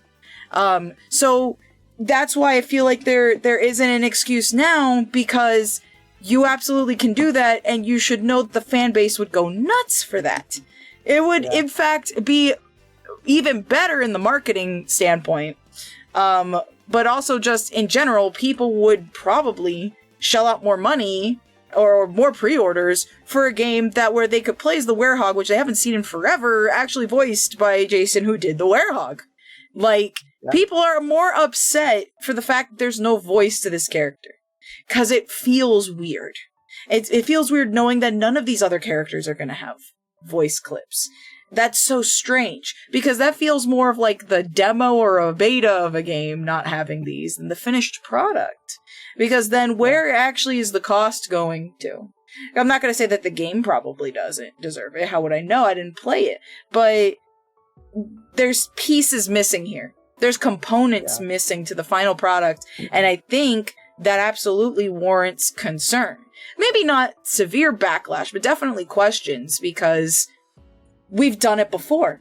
We did it in Shadow Generations. So why can't we do that now? I feel you. By the way, at this point, I did notice someone in your chat just basically saying, so the vibe I'm getting from you guys is we shouldn't get or play Crossworlds. I would just say, well, hold on a minute, that's not what we're saying. That's not what I'm saying. Because I know we've been talking for like, I don't know, maybe 2 hours about Sonic Crossworlds now. And so, you know, I talk for England, right? So I'm probably just waffling at this point. And your question initially, Glitch, was, what do you think of Sonic Racing Crossworlds? I'm like, oh, well, have you got 2 hours for me to talk about it? So obviously, the more I get into the weeds of something, the more it sounds like I really hate something. So let me just say, for the record, I don't think you shouldn't play Crossworlds. I don't actually know right now, because the game's not even out yet anyway. But I would say two things. One, all of that was my opinion of the beta, and my opinion of, you know, just generally my concerns about what I would like to see from Sega, I guess, before the game comes out. And this is born of, like I said, I'm old. It's born from 25 years of reviewing Sonic games and trying to look at it at a hypercritical lens. So you could probably just ignore me for a lot of what I say, unless you're really interested in you know, all the weird, like, you know, layers of the onion I keep trying to peel back. But I try and look at things with some level of interest in terms of, you know, how's it play as an actual game first and foremost, and then how's it play as a Sonic game, and how is it as a Sonic experience, which I think, you know, most Sonic fans would just be happy with one or more of those points rather than all three of them. So, you know, if you want to still be excited about Sonic Crossworlds and you're hyped about all the characters and everything, please absolutely do that. I don't want you to, like, I don't want to kill anyone's buzz here, right? It's still looking awesome, and we've already talked about, like, the cool deep cuts that are in it. You know, Holoska and Apatos in there. Yes. Like, I think it's going to be a real treat, especially for you know, Unleashed fans, who I think, you know, once upon a time were, you know, Unleashed fans were eating good back in the late 2000s, but, you know, a lot of that's been pulled back since, and I think a lot of that is down to the lack of a remaster, which needs to happen. Sega, please do that. But, you know, I feel like in a way, Crossworlds is a game that's almost servicing Unleashed fans more, just to kind of throw them a bone and be like, hey man, we know you love this game, here's some stuff. And you know, I'm all here for it. You know, I love that sort of stuff. But you know, the other thing I would say as well, just to kind of bookend the whole Crossworld thing, is I don't even really know what I really think of it, because I haven't played an updated version of it. One of my guys has at Summer Game Fest and said it was very, very much improved. I trust them. I'm going to play it next month, hopefully, and hopefully have the same opinion. But really, to advertise myself a little bit, I wouldn't really trust my opinion on anything until I review it. And when I review it, I go in depth in all of it and assess all the elements of a game and whether it makes sense for Sonic fans, regular players, casual or not. So yeah, I guess I would say don't not get excited for Crossworlds. Do want to play Crossworlds until you read my review. And if I say it's crap, then don't play Crossworlds. Don't get excited for Crossworlds unless you really want to. So that's all I'll say on that. No, that's fair. That's fair. Don't kill your hype. Never kill your hype. No, We're no, in the renaissance don't. of Sonic. Hype is all we have. Hype is the hype is what the drives lifeblood. you. Hype is what drives you. It enforces your decision. Are you okay? The cough is getting to sorry, you. I'm just I'm coughing because I've got a dry throat and it's been a long day. So please excuse me. It's quite late in the UK. So no, it's okay. Going. Do you have water? Okay, hydration check. Yeah, not a lot left though, so I might take a break. But yeah, it's I mean, I feel like I'm killing some vibes here. So you mentioned Sonic X Shadow Generations with the whole Keanu voiceover thing. Yeah. So yeah, you, I think now's a good time to talk about. Did you eat today? How awesome that game was! Did you Shadow Generations. No, I thought not. Loved that game. Go get on I thought it was awesome. What did you think? I loved it. I loved it. I played a little bit of Sonic Generations first, kind of just to get my feet wet again, because it had been a little bit since I'd played the original. I broke it by accident, so that was fun. I messed up the camera somehow, and it was it turned my 2D section back into 3D, which was making it very difficult to actually get out of the level because I couldn't see the other platforms behind me because of that. So that was weird. But I went into Shadow and I immediately was like, what a glow up. The cutscenes, the lighting, the animation was lovely. The music, all of the remixes. Kingdom Valley has to be my favorite one. Very close second is the Westopolis remix that we got for the Cinema DLC. But all in all, hey, Sin, thanks so much for the raid. I appreciate you. Welcome in. I genuinely could not put this game down. Could not put it down. It was so fun. The movement felt snappy and reactive, and I didn't feel like any of my stuff was delayed in any way. And trying out all the new Doom powers was fun. I didn't really like Squid that much. I will say that to the whole high heavens. My homies hate Squid. But the bosses, seeing Metal Overlord again, and in this new like model, and seeing like Mephiles brought back, and BioLizard, and just the nicest we've ever seen them, the most polished we've ever seen them, you know. And it was just, all the new voice actors that came in for like Mephiles and Doom and stuff like that. It's so great. Just interrupt you just for a quick second. I think I know one of the reasons why you didn't get on with Doom Squid is because it had a little bit of Sonic Rider syndrome, where it doesn't tell you what to do. It doesn't tell you how to do the jump with the blobs. I know. And it took me so long to figure that out. I was like, why am I'm swinging, right? I'm swinging good. And then there's bits above blob, and I'm letting go, and I'm going dead, and I'm like, how? What do I do? And I did it once. I managed to do the blob thing straight up once or twice, but I didn't even know how I did it. So I kept dying because I was like, what did I do? What button did I press? Did I let go? How did I do this? Doesn't tell you, man. It's the one thing it doesn't tell you. It doesn't tell you how to slingshot it. It doesn't tell you how to use your momentum to shoot yourself in a particular direction, and that you can hold on to the blob. You don't have to immediately swing. You could give yourself a slight grace period. They don't tell you any of that. So when the entire freaking Mephiles boss has the stupid squid. Like, it's like, man. But once you get it, Oh, it yeah. feels quite good. It's not the best power up, but it feels better once you know how it works. It's like I said, Sonic Rider syndrome.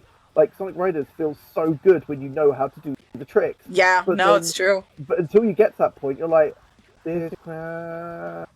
So yeah, I felt that way. I was like, I love this game, but man, this squid is crap. I figured it out. Yeah. So You're just like, wow, I can actually do it now. But yeah, no, the bosses were great. Radical the Highway Mephiles fight. Syndrome The was Mephiles fight. wild. Yeah. Oh man, it was all good. Honestly, I got very excited over that Mephiles fight. It was very well. The level design of that was very good. How'd you feel about the return of Maria? Yeah, the Sonic Stadium kind of launched at the cusp of the launch of Sonic Adventure 2, so that was kind of our first big game, I suppose.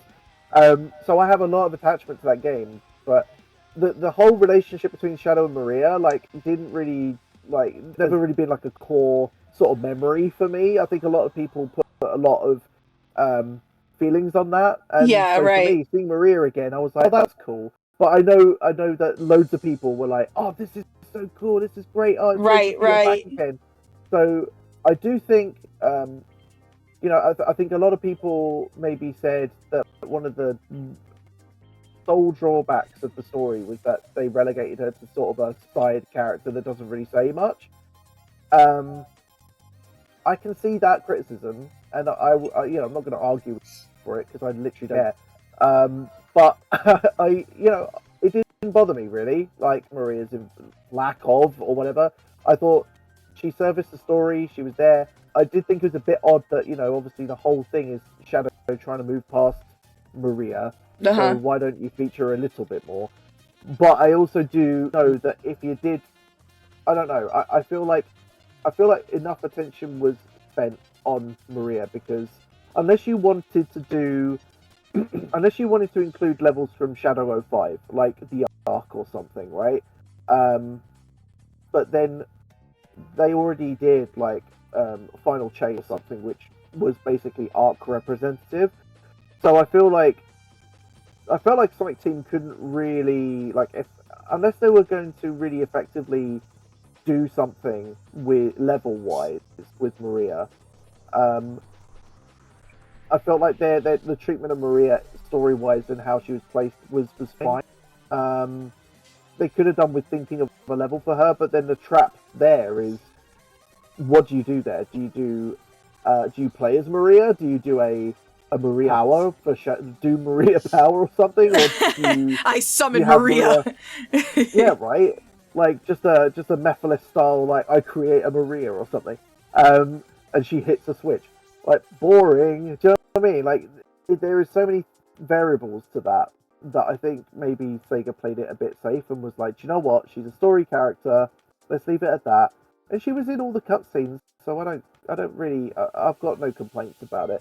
Yeah. Maybe as a character, I think most people's concerns with her were like, she's in the white space, and she says a couple of lines of dialogue, like, it's a bit odd, and I get that, right?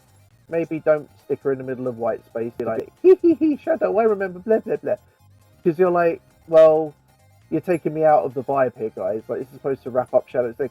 So I get that, but at the same time, I also kind of don't really care. I was quite happy just going around in circles, going, Shadow, Shadow skate. So, yeah, exactly. Like, that white space was legit awesome. Such a wonderful hub world, honestly. Yeah, totally. Like, they understood the assignment there, really, where they obviously took the learnings from Sonic Frontiers a little bit, because that was very open zone without being like a huge open zone. And one of my criticisms for Sonic Frontiers was that, and this is going to sound a bit weird, it was probably a bit too big with nothing really of note in it. Like, it was very nice landscapes that, another criticism, didn't really feel like a Sonic landscape. It was just sort of like Unreal Engine, generic terrain, sand and forest or whatever. But that's neither here nor there. The open zones I love the concept of in Frontiers, but it was too big, and I felt like what they did with Shadow Generations was they took that concept and they refined it, and they made it more focused and structured, and that made it a much better package, a much better experience. You don't need to have massive open worlds, really. Like, just make them smaller, make them focused. You could do an open zone the size of Shadow Generations White Space, and make it, I don't know. I know it's cliche, right? Hyper cliche. I know this is going the other way, but put Green Hill on it, right? And then you've got a perfect Sonic-like level, or Seaside Hill. I don't know. Pick a Sonic-y sort of terrain on it. That's the perfect size for that sort of thing that you want to do. In my opinion, I felt like the other stuff was way too big, and it reminds me there are parallels, right, in my mind, which is why I thought it was nice that Shadow Generations was packaged up with Sonic Generations as a remaster, mostly because they had the same name, right? But I feel like Shadow Generations parallel was they took a concept that was kind of a bit dirty, but needed refining, but was good, and they chipped away at it and made it a more focused experience. And I feel like that is what back in the day Sonic Generations was to the Unleashed formula, like the Boost formula. I will put the original, at least, Sonic Colors on the highest pedestal known to mankind, right? I love that game. I feel like a lot of people don't really like it.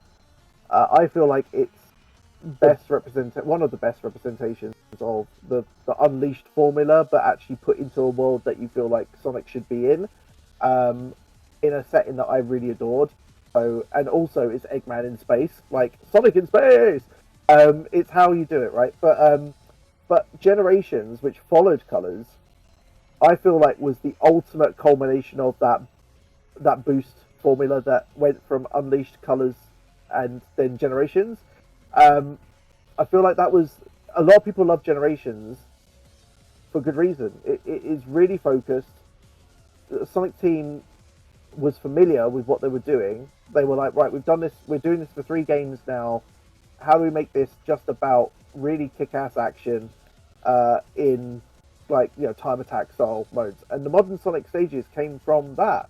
And I feel like Sonic Generations was really the best version of the Unleashed formula. Like, Unleashed was new and a brand new frontier, pardon the pun, with that whole Hedgehog engine. And it will always have its fans. And I feel like Frontiers is a similar thing, where they introduced the open zone, and when I played it, I was like, I get the vision, right? I get the vision.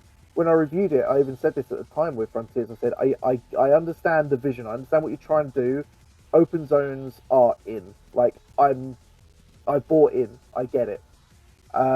You just need to refine it. And I feel like Shadow Generations was the Sonic Generations of that whole formula. Like, they really refined the open zone situation. And to an extent, the Shadow stages, the action stages within those, the white space, was a further refining of the cyberspace stages to a degree. I know they took a lot from the actual Sonic Generations formula and put that into Shadow Generations, the actual action stages, but I feel like they learned a lot from the cyberspace stages as well, which I really, really didn't like. I should have liked them in Sonic Frontiers, but I absolutely kind of hated them, which is the worst feeling to kind of have with that sort of, with that sort of thing, because it's Sonic. You're supposed to be like all about action and high speed, and I was like, apart from like the first couple of cyberspace levels, I was like, this is naff. Like, this is stupid. With Shadow Generations, they really refined all of that, and I think that is one of the reasons why I also really liked it on a in terms of meta commentary. I was like, you've understood the brief. You took something that was like growing, like some new concept, and you've made it better. It feels like a step up, and yeah, I conceptually that's what I really liked about it.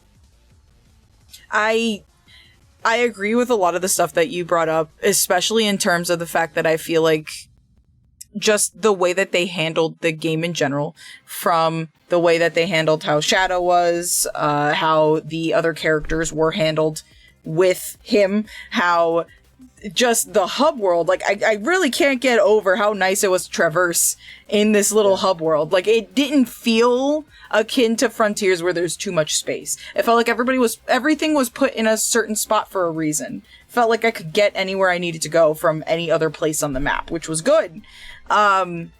But I also feel like there was a good balance in gameplay. I felt like all of the secondary stages were really fun. I didn't feel stressed about getting keys. I didn't feel like, except for the Orbot Cubot thing, like, that's the only thing that annoyed me. Unnecessary filler for otherwise a very good package. But I feel like it did jump off of what made Generations so good, and really ran with that formula tried and true, because just the speed that you can get in this game, but it doesn't feel like you're losing control of it like it did in Unleashed. And it doesn't feel like it's almost kind of dragging itself a little too far back in original Generations. I feel like they wanted you to go fast, but there is that little bit of like a hand holding your shoulder kind of pulling you slightly backwards. This one, I feel like they had a really good flow state for it. And when you know the movements you're wanting to do, man, can you go into a real nice flow state in this game when you're just doing the craziest speedrun tactics, or you're doing a really good run in a stage. Matthew, thank you so much for the follow. Welcome in. Yeah, but genuinely speaking, I just feel like everything in this game was handled super well, including the DLC.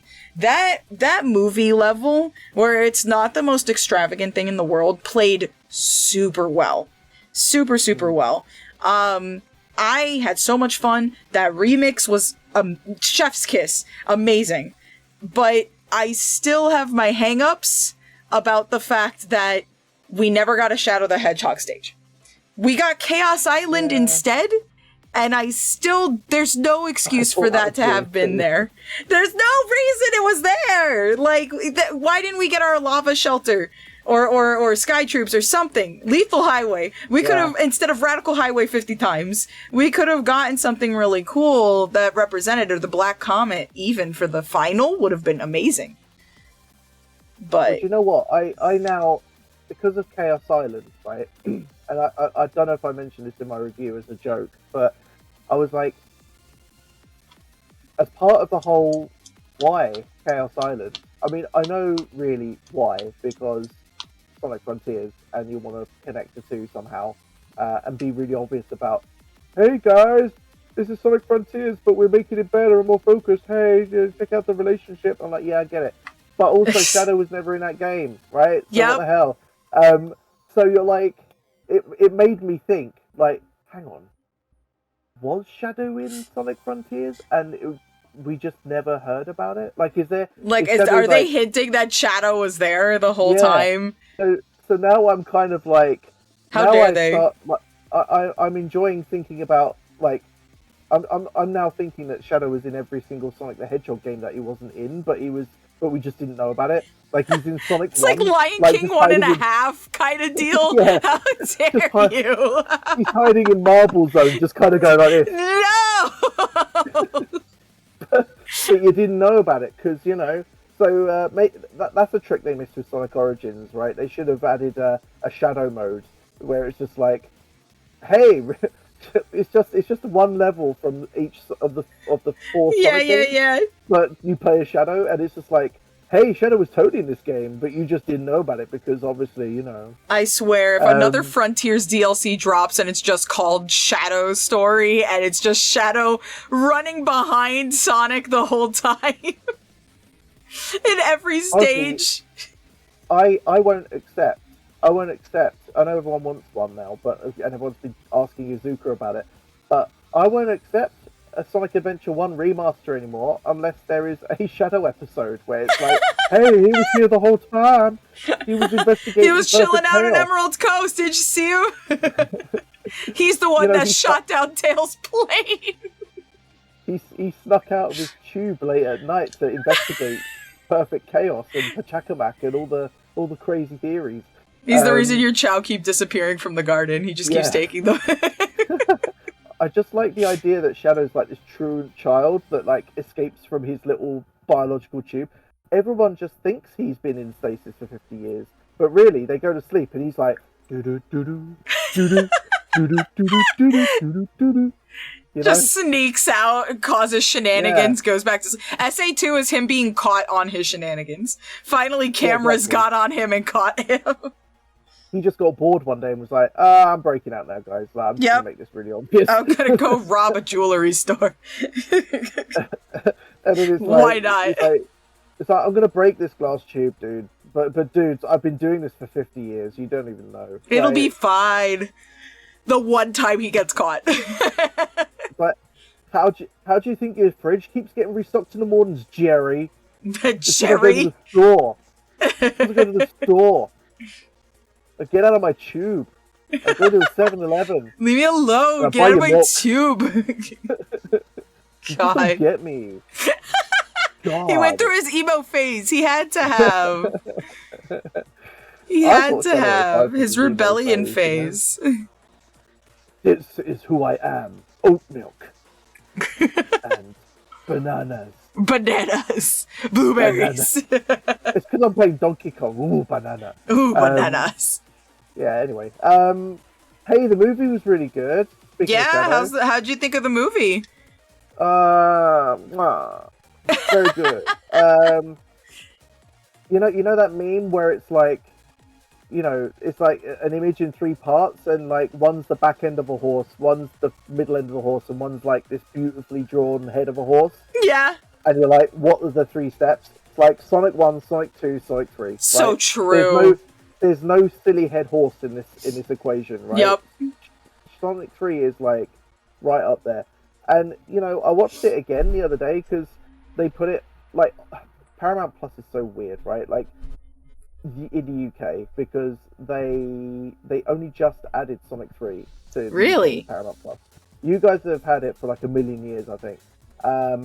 It's been a few months, yeah.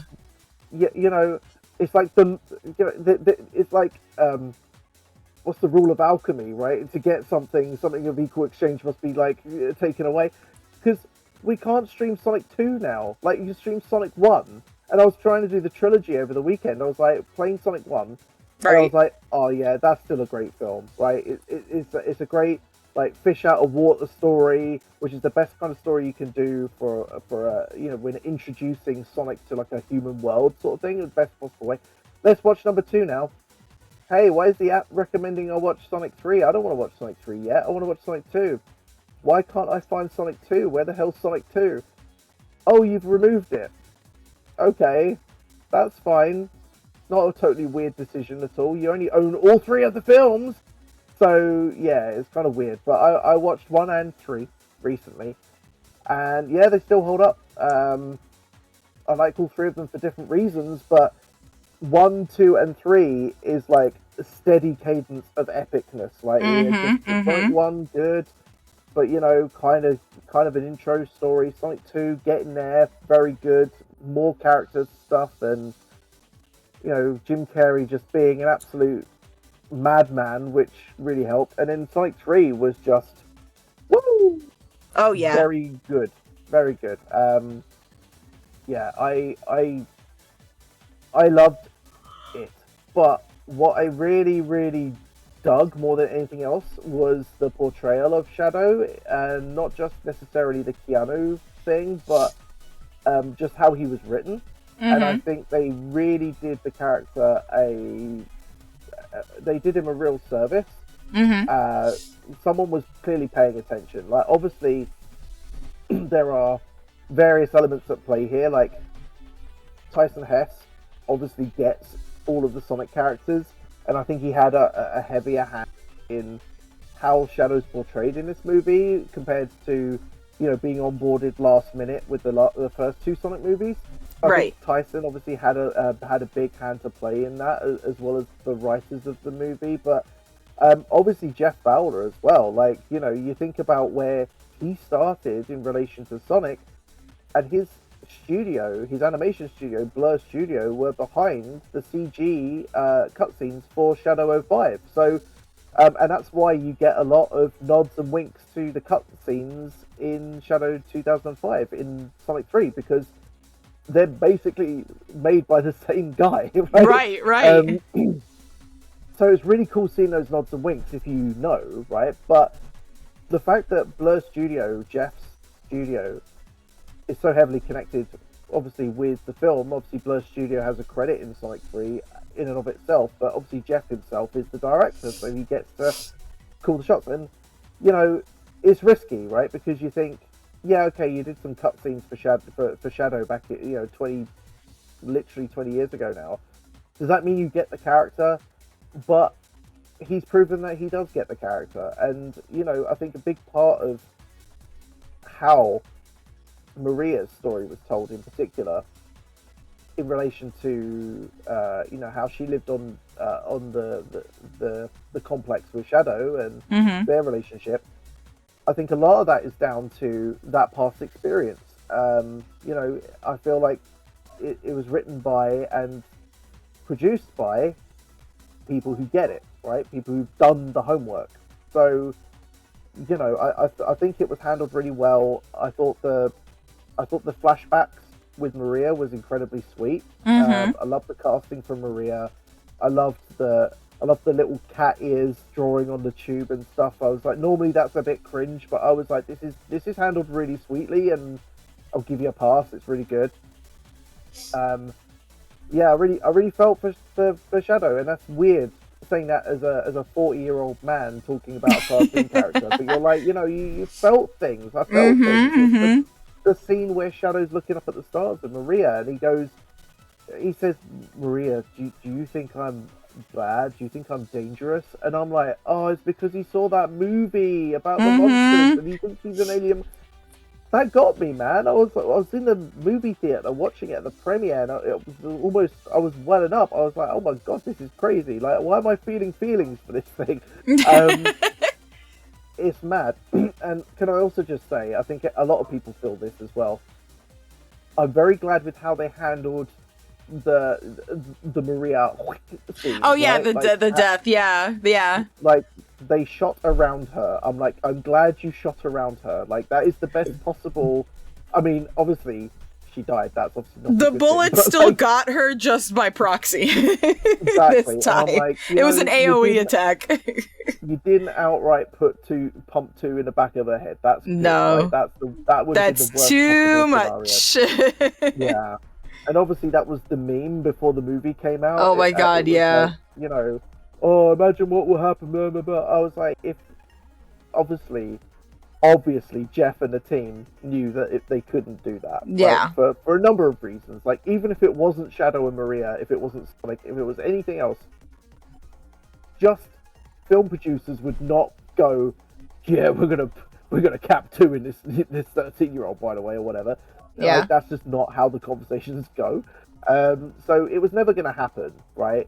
But if it ever came close to how that, if there was ambiguity, right? If it was as ambiguous as the cutscene in Shadow 05, where it's like you see the guy with the gun and then the boom and then nothing, right? 'Cause you don't see her getting shot in the game, I don't think. Right. You just see the guy with the gun, a flash, and that's it, right? So it's to quote one Dennis Reynolds, it's the implication, right? From Always Sunny, it's the implication that she got capped, right? That would be the worst possible scenario, because no one would take your film. And again, I know we're talking about a cartoon character live action thing, right? But no one would take that movie seriously, right? They would chicken jockey it, right? They would just be like, oh, she died, oh, bullets. Right. And so I feel like swerving that, and not just swerving it, but making it very explicit. Like, this is how she died. Bullet in the tank, explosion, she died by the explosion. I'm like, thank you for making that hyper clear, because it wasn't enough to just be like, she doesn't get shot. You don't see her get shot, so she didn't get shot. Like, that would have been too muddy, right? I was very happy that they were like very clear, like, no, this is where the bullet went. This is how it happened, right? So, yeah, very happy with that, because then it was like, when I saw that, I was like, oh, thank God, like, the discourse about this movie is going to not suck. So, yeah. Yeah. In general, I thought the film was amazing. Thought it was great. You know, I know a lot of people kind of cringed at the Robotnik's dancing, but I loved it. I was laughing my ass off. It was a fun part. I didn't have no problem with it. I mean, as someone who grew, like, I mean, they played to the olds with that, right? Because it was Chemical Brothers, Galvanize, and you know, I was like 15 when that song came out, so that was trying to hit me in the feels. So it's like, it's just a bit where he goes, "My finger is on the button," and Gerald goes, "Push the button." I was like, that is, I just laughed. No, I get it. Since the second movie, every time I go into the theater now, because during the second movie, I was getting attacked horribly. From the very first song that plays in the first scene with Sonic, I was getting hit with every song I knew, every song I could recall from, like, you know, and I was just like, I would have, like, clutching my pearls like a fence. Like, how dare you? You know I'm in this theater. You know I'm seeing this. And when I went into 3, I was expecting the same punches to get lobbed at me. Oh, I did not expect Galvanize. I threw up my hands and said, I thought I was free of you. I thought, hey, it's only been a couple of songs here and there. Like, that's fine. It's only hit me a couple of times. It'll be fine. Galvanize plays. Dude, I looked at my friend who was sitting with me and he was just laughing because the look on my face was like so much distress. I'm like, they always know. Somehow they always know. I don't get it. It's the dancing as well. When they start going dun dun dun, I'm like, I immediately was just like, oh my god! Someone give that choreographer a raise, I swear. Yes, please. Oh my god, they knew. Yeah. But you know, you'll never be free of Jim Carrey, right? Jim Carrey will Jim Carrey all over the movie, and I'm glad he did. There were some lines. Some throwaway lines, which was clearly like, you can just tell, like, they were clearly improv by Jim or whatever. Yep. But it's like just so funny. It's when they walk to, you know, the big betrayal happens, and Sonic goes, "Oh, I'm going crazy. There's 2 Eggmen," and he's like, "W villains, W fun," and they do the whole exposition and stuff, and then the crab appears, and they walk him back to the crab, and Gerald just looks and goes, "Holy crab!" I was like, that got like I wasn't expecting that. That hit me like I just snorted when I heard that. I was like, that's funny. It's spacious and crustaceous. I was like, this is so. It's so very Jim, very Jim. Yeah, it was funny because I went to the UK premiere of Sonic 3, and Jim was there. I didn't get to meet him this time, unfortunately, but he was around. And I can say this now because, you know, obviously I'm not going to spoiler anyone, hopefully. But he was there, and he had like a obviously an outdoor jacket, but he had a t-shirt on, right? And this is before we went in to see the film. We're all like standing there, just looking at all these celebrities from afar, going, "Oh, I want to touch you." And he's standing by the you know, the branded board, the Sonic 3 board and logo and stuff. He's got this jacket, and the cameras are on him, like the paps are like, and he goes like this. He goes like this, a little bit like this, and then points to him, and it's just a picture of a praying mantis, and we're like, that's a weird t-shirt to wear. Why is he wearing it? Nothing to do with Sonic, no Robotnik, no nothing on it. It was like a stock image of a praying mantis. That's amazing. And I'm like, Jim's so weird. He's wearing. Look, I was like, look, he's wearing a praying mantis t-shirt. If you know, you know. He's going to watch the movie, and it's like we walked out going, holy shit! And he was wearing the praying mantis t-shirt as well. How did we not see that was what he was saying? Yeah. So you know, so that that's why I give the whole fight scene between him and Gerald a pass, because I'm like, Jim wore a t-shirt. That's Yeah. it was like, No, totally. So, that adds so much to it. That's amazing.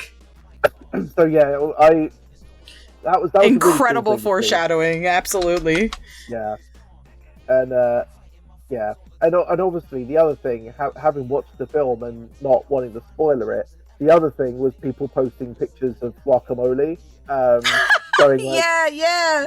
you know, how do you say you've seen the movie without saying you've seen the movie without spoiling it? And there's just people posting pictures of guac, and I'm like, I like it. That's amazing. That's fantastic, actually. Then, yeah, like we've got a rotating slogan thing that ran Sonic Stadium below the logo when you look at it on desktop, and I put a bunch of stuff on it, like catchphrases from the games and whatever. And when the movie came out, I was like, I've got to add some Sonic 3 stuff to this, and obviously I had to add Revenge Guac on there. So if you refresh it enough times, you'll eventually see Revenge Guac under the Sonic love Stadium that. logo. That's fantastic. Yeah. I have a sticker that is Shadow wearing a sombrero with a poncho, like holding a big old guacamole bowl, going Revenge Guac. It's great. It's my favorite. Amazing. I still say my favorite line from the movie is having Shadow talking about a novella that they're watching, which I thought that was my favorite running gag ever, because just the whole, they took the Latina meme and they ran with it and made it, they threw it into this movie, and not in a way that it was like pushed in your face, just in a way that if you knew about that joke, which I did, I was sitting there and I could not stop laughing every time the novella came up, every time Eggman said something in Spanish, every time Shadow seemed to understand it and was talking about it, and I was just like, why is this happening? Like, I was like, I'm getting called out horribly right now, because you could hear the giggling. You could hear, like, not from the parents, obviously, with their kids, but you could hear the giggling from the adults that came in, the ones that know the meme, that are laughing their heads off because they know. They're like, can't believe they snuck that in. It's happening. You're like, why is this happening? It's happening because the movies are made by a bunch of massive nerds, and that's amazing as well. Like, but you know, the cinematography in the action scenes were insane. We have to talk about Super Sonic v Super Shadow. Like, yes. I mean, obvious comparisons have been made to Dragon Ball Z in terms of how some of that was shot. You know, the bit where Sonic's punching Shadow and then the camera just zooms and follows him as he goes from bit to bit, and vroom, vroom, vroom. And I was like, that's so cool. Seeing that at the cinema, you're just like, whoa, that's cool. But the bit that kind of took my breath away was the bit where I can't remember where they were. I want to say Athens or something. It looked like the Parthenon or something. With the pillars. And Shadow goes, what was his name? Tom. Yes. And Super Sonic just goes mental. Goes, but the shot lingers of the spear that appears, and then everything goes. That was super cool. Like, it took everything in my power not to just jump up and just start hooting like a gorilla, going, oh. It was so good. Yeah, they understood the assignment there. Absolutely. Very, very good. That whole fight scene is incredible for so many reasons. When I went to go see it on the day that it dropped, I actually had the I think they're called 4DX seats. And they are ones that, as you're watching the movie, they move with the movie. So I had the ones that pretty much, like, during that fight, I felt like I was getting socked around because that seat was going nuts, because it's a row of seats connected together. So you and everybody that's in that row is having that experience. So every punch that was landed, your whole seat would rumble and rock to the side as if you were getting socked in the face. If they were flying at full speed or running at full speed, the wind was hitting you on the sides. When Shadow first escaped the glass, that first punch, you felt the jab in the back of your leg. Like you suddenly just bounced up because you didn't realize the seat had like just shook so violently. And Wow, that's every cool. solid punch for the rest of the movie, any crazy action, any impact you felt. But that scene was different because every flight direction, whatever character on screen was doing, the seat was also tilting in that direction. Wow. So every time a punch was swung to the right, your chair would tilt that way, like harshly, and like start rumbling. And I was like, this is the most insane way to watch this movie, and like I'd have to do it again for the next one because this was the way to see that fight scene. Because I saw it again like in a regular theater, and I was like, still good, but the difference is night and day. The experience is definitely so unique when you get to like experience the fight scene along with watching it. So hype! Everybody in my row was screaming their heads off. It was great. Yeah, I wish I'd talked to you when the movie came out now, because you would have sold me on that alone. Absolutely. Like, I don't buy into gimmicks like that, but yes. yeah, like that would have totally sold me. Like that would have been the one time I bought the X, right? That sounds awesome.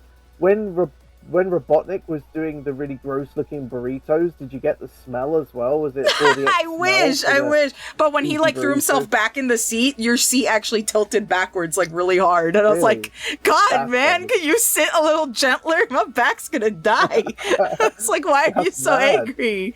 It was really cool. Oh, the motorcycle impacts too. Bro. During that whole chase scene with Shadow on the motorcycle, every time he would jump onto like anything or like slide, your chair would like slide in tandem, like tilt and stuff like that. It was really cool. Yeah, I enjoyed it. It was cool. Definitely probably the most fun theater experience I had watching a movie was those for sure. Oh, that's amazing. Yeah. Well, I'm glad. The whole movie. I can't remember what I gave it review wise. I think I gave it full marks. 5 out of 5. But it is the best of the three. It's just a culmination of everything that's happened, and you know it doesn't feel like a slog either. Like you know it goes on for a while. A lot happens in it. My only criticism of it was probably that it starts at hyperspeed, right? Like it's with Sonic doing the Earth Day, going into the helicopter and then suddenly he's in Tokyo. That felt, when I watched it for the first time, I was like, I'm getting a little bit of nausea because of how fast this is looking like it's going. But then very quickly it kind of found its pace a little bit more, and then the rest of the film was totally fine. So yeah, and that was only my first time watching it. Like afterwards, I obviously like knew the score, but yeah, obviously use of live and learn as well. And the way they used it was very good. So I was a big fan of that. Yes, the acoustic motif with Maria playing the guitar probably had me the most emotional. It was really nice. Yeah. And it's things like they do that Hollywood thing of tying the action to the morality or human morals and stuff, and they did that with the first two Sonic movies. Like the first Sonic movie was about, they tried to tie it in with being a fish out of water, like feeling lonely and having family that's not necessarily family, that sort of thing, and making your way in the world. That was kind of the vibes from the very real human connection vibes of the first movie, and then the second movie was about just that level of family and teamwork and things, and then the third film was very much about Tom made it very obvious really at the start of the film, but making the right choices based and not being driven by emotion stuff, and very clearly communicated through Sonic wanting to almost fight Knuckles for the Master Emerald, and going off on his own, and even to the point where he connects with Shadow because he's been through it, and they connect on shared experience. It's that shared trauma, I guess you could say, where Shadow has Maria, Sonic has Longclaw. Like they both just butted heads for like the majority of the film, but on that point, when they talk about the source of their pain, it's like there is somewhere that the two sides can connect and they can find middle ground. And it's really nice that, you know, they're able to find the human element of those stories as well, even if we're talking about, you know, talking hedgehogs and stuff. Right. So yeah, I because otherwise, not to sound too corny, but like if it was just Sonic and Tails and Knuckles and Shadow, they all go on adventures and they all fighty fight bang, and now they're friends and whatever, it would just feel too like corny. I feel like they got the right balance of the action there, which, you know, like makes me as a super nerd very happy, and, you know, your typical kids movie, like the power of friendship sort of stuff, right? I feel like there was a good balance of that. And yeah, that scene post super fight where Sonic and Shadow are on the moon, I think, and they just basically hash it out, and they have this very like serious discussion, and Shadow remembers, you know, what was the line, like the light shines even when the star is gone, and it's like, yep, that looping that back to what Shadow was feeling there was, I thought, really sweet. That was genuinely sweet. Yeah, I really.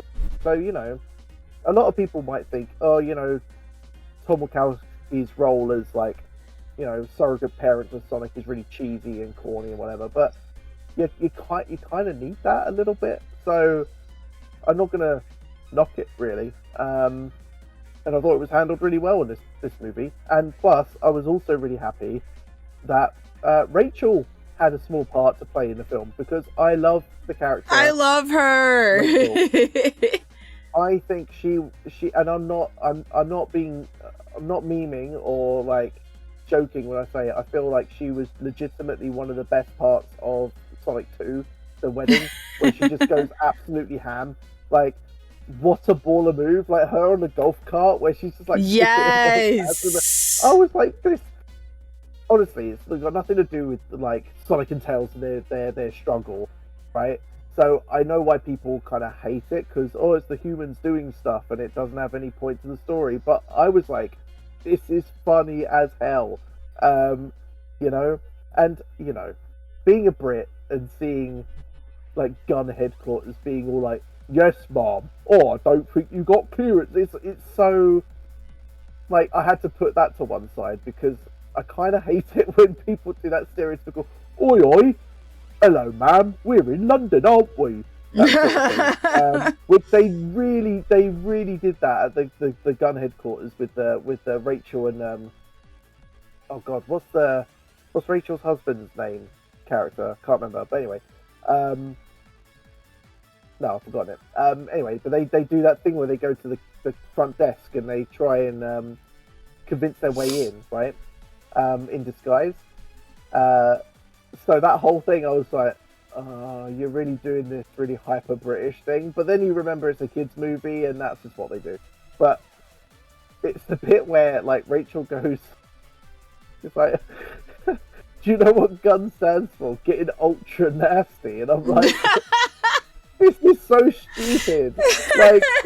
Like this is so, like, I think a lot of this stuff you have to, like, I mean, we're talking about talking hedgehogs. You've got to suspend your disbelief a little bit. And I know there are some areas of these movies where people go, oh, this isn't believable. Why would she do that? Or why would he say this? And all that. It's like, because it's funny, right? Like, that was the one part of the film where I was literally just sitting there going, they would not let you in, Rachel, right? You saying getting ultra nasty and shouting at the guy, you would be probably shot at a military compound like that. Oh yeah, right? absolutely. Let's not kid ourselves. But they let her in, and that was probably the most unbelievable. Like, I couldn't really suspend my disbelief for that. But at the same time, it was so funny that I just kind of let it go. I was just like, nah, that had never happened. Like, I mean, but that's a step too far. But then just absorbing that whole beautiful, you want me to get ultra nasty? I was like, this is, it's really funny. It's just this, like, just best delivery. I think they had so much fun because they were only gonna be on set for like just that part. But I think Just they to make the probably most of had, it. yeah, it was probably really fun for them to like just come back and just, they were like, hey, so you're just going to be really ridiculous at the desk. And they're like, great. What am I doing? To be fair, she's probably all right anyway, the actress who plays Rachel, because she's in The White Lotus, right? So she's busy doing that stuff, right? Yeah. You know what? It's funny because, like, you know, as a hardcore Sonic fan, you'd be focusing on, oh, how have they portrayed Shadow, how they portrayed Knuckles, and I'm doing that. But at the same time, when I watched the first Sonic movie for the first time, I had just watched maybe about a month or two before the movie came out. I had binged the Mindy Project, and so I'd watched that. And so when I watched the Sonic movie, I instantly knew who Adam Pally was when I saw him play. What's his name in the film? The deputy. Right. Oh my god, am I gonna have to look this up? You mean Wade? Wade Whipple. That's it. Yeah, sorry, I thought it came. My Sonic brain came back. I didn't have to Google. I am still a true Sonic fan. Wade Whipple. Yeah, Wade Whipple. As soon as I saw him, I was like, this is one funny MF, right? Like, this guy is really, because in the Mindy Project, he's like hilarious, and obviously, he's not as hilarious in the Sonic movies because of how he's written. But I'm just like, you know when you kind of like, you feel like the coolest nerd in the world because you're like, everyone's enjoying something, but you're like, you secretly know a thing. You're like, I secretly know this guy's cool. I had a little bit of that. Everyone was going, who's this comic relief deputy guy who's like a total idiot? And I'm like, he makes sexual innuendos and then really funny gags, and in this other TV show that I've seen him in, he's really funny. Like, don't sleep on this guy. but Goodness. Obviously, but obviously, if you know him just through Sonic, then yeah, he is a bit of an. But yeah, this is why I'll always go to bat for Adam Pally and Wade Whipple. I'm like, I know this guy's funny. It's just debatable whether he actually is in the movies or not. Yep. So when they announced Knuckles, the TV show, and it was Wade Whipple all the way, I was like, yes! Wade Whipple stands, we go! Let's do it! If they're doing a Shadow spin-off, as the rumours say might be happening, I want Shadow to be doing a road trip with Wade Whipple. I just want all these spin-offs to be about Wade Whipple.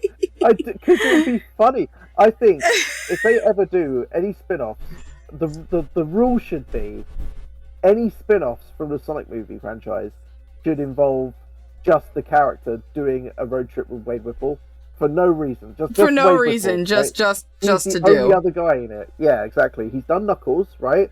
And now it's Wade Whipple, it's Shadow's turn to be subjected to Wade Whipple. I would love to see that, like a buddy cop thing. He'll never survive. Shadow would throw him out the car. Like, I hasten to say, I don't think Shadow would survive due to Wade's epic witticisms and sheer detective oh skills. no! It's just, you know. Shadow would be like, why did I do this? I could just control out of here. Why is it not working? Why? What have you done? Watch it be just that one thing. They're like, he could chaos control out of the car. And they're like, nope, now he can't. You've been whippled. Thing, right? And then, yeah, you've been whippled. That's a great one. We should send that to Paramount. And then the Tails spin-off. The Tails spin-off can just be Tails doing IT support for Wade Whipple for like an entire season.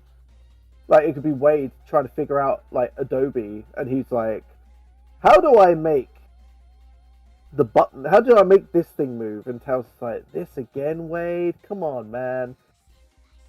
That was actually one of the low-key gags I low-key kind of enjoyed, where they did the USB stick, and Tom, like, you got to blow on the USB they just stick, blew on it and put it Tails back was in. Like, there's no evidence that it worked. Oh yeah, I guess it worked. Okay. There's no evidence that would. Oh my god! Everybody, 90s. But it's good. It's good. I enjoyed that very much. Yeah. Long story short, Sonic movie 3, brillianto. Is what I say. I think probably my favorite part of the movie as a whole just is that they don't treat Shadow's story like, oh my god, it's so like heartbreaking tragedy, like you gotta feel bad for him, like, and that's all you get. You get like a mix of emotions. You get the, oh, he feel like, you know, he was, you know, going through a lot. Obviously he wasn't mistreated or anything, it's just that he was an experiment on base, right? So, you know, he had certain restrictions on him. There was 2 people that treated him pretty much like family, and then when one of them, you know, passes, he feels guilty because technically by proxy it was caused by him. You know, and so, like, who's not gonna feel guilty about that? Where in 2 separate avenues, they were coming to get you, and then they were also, you know, the tube they shot had your energy in it. So, like, you know, rough hours all around, and they don't treat that as like, I'm hurting and I'm in so much pain. No, he's like, you know, I've felt nothing but loss, so all I know is loss. There's nothing else.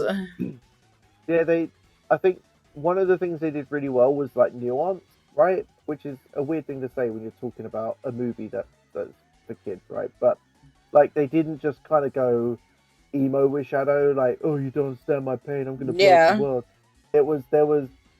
There were layers to it, and one of the things that I definitely noticed was, you know, when Shadow first sees Sonic and Tails and Knuckles in Tokyo, he doesn't outright attack them. No. He just kind of looks at them and he's like, he's just a bit confused. He's like, well, you look like me. Why do you look like me? I know that's a bit of a cheap, like, you know, oh, why do you look like me? But I think, you know, the fact that he gave him the option too, you could walk away, we'll all be good, I'm not gonna hurt you, my fight is not with you. Pretty much. He's not like just some random, like, you know, rampaging whatever. He's like, there's no need for me to attack you, right? You know? Yeah. Also, even from minute 1 of the movie, I was on board, because it's like, you can't sneak a cameo from The Lonely Island by me, right? They had Jorma Tacone in there, like, as like the guy with the coffee cup, like, talking about. I'm like, you can't do that to me, man. Like, now I'm gonna expect a Lonely Island like song at the end of the credits or something. But man, I thought that was really cool. I thought it was a really cool cameo. I very much enjoyed it. But I was looking for Andy Samberg as well, and I couldn't find him. So I like the fact that from Frontiers we also got OK Rock coming back to do like one of their songs coming back within the movie. As soon as I heard it, I was just like, oh, like I was just like, they're back. I thought it was cool. It was a nice little tie-in. Great choice of song, obviously, but like it was good. It was good. I have this bizarre habit of like discovering Japanese bands before like they become relevant in things that I enjoy. Like I discovered One OK Rock or One Ok Rock. I can't remember. I don't know how you pronounce it. But like I got into the band years before Frontiers. Years before they did anything Sonic-y. I discovered them. I don't even know how I did it. Oh no, that was it. I went to a trip to Japan one time, and they had a new single out. When was this? 2014, maybe. I want to say so. Yeah, they had 2014, and they had a new single out. It was on a billboard. We were walking through Akihabara, and they had the TV screens, and they play. Here's the latest music of the week on one of these billboards. They're blaring music out. This was like 11 p.m. at night or something stupid, and one of their older songs from can't remember the name of the album now, but it's. I listened to. I heard it. I was like, oh, I dig this. Must find this at Tower Records or whatever. Got the album, and then I just started listening to them on Spotify. I was like, oh, this is cool. The next thing I know, they're doing a Sonic song. I'm like, oh, I know that band. That's really cool. And the same thing happened years before, like literally 10 years before that, with Maximum the Hormone, which is one of my favorite heavy metal bands. I discovered them because this was back in the day when MySpace was relevant, so this is a long ass time ago. But MySpace, you could kind of put embed music files into your profile. Yep. Mm-hmm. So anyone browsing your thing could hear automatically like an MP3 of their favorite song, right? And it was very annoying, right? There is a reason why browsers don't let you do this anymore. Honestly, But yeah. Back then it was the Wild West, and MySpace, you went on someone's page and you saw sparkly backgrounds and animated GIFs that were very irritating and MP3s in the background. And I don't know how it happened, but I somehow befriended this Japanese guy on MySpace. I think they followed me, so I followed them back or something. And the song was one of the tracks from the album Rockable Goroshi, right? I won't say the name of the track because it's a lot of Maximum Hormones tracks that weren't like anime related were either like hugely sexual innuendo or like poop jokes and stuff. Yeah, so, yeah. And this was one of those songs. I didn't know Japanese so much at the time, so I just heard like awesome metal music, and I'm like, oh, what the hell is this? I've got to check them out.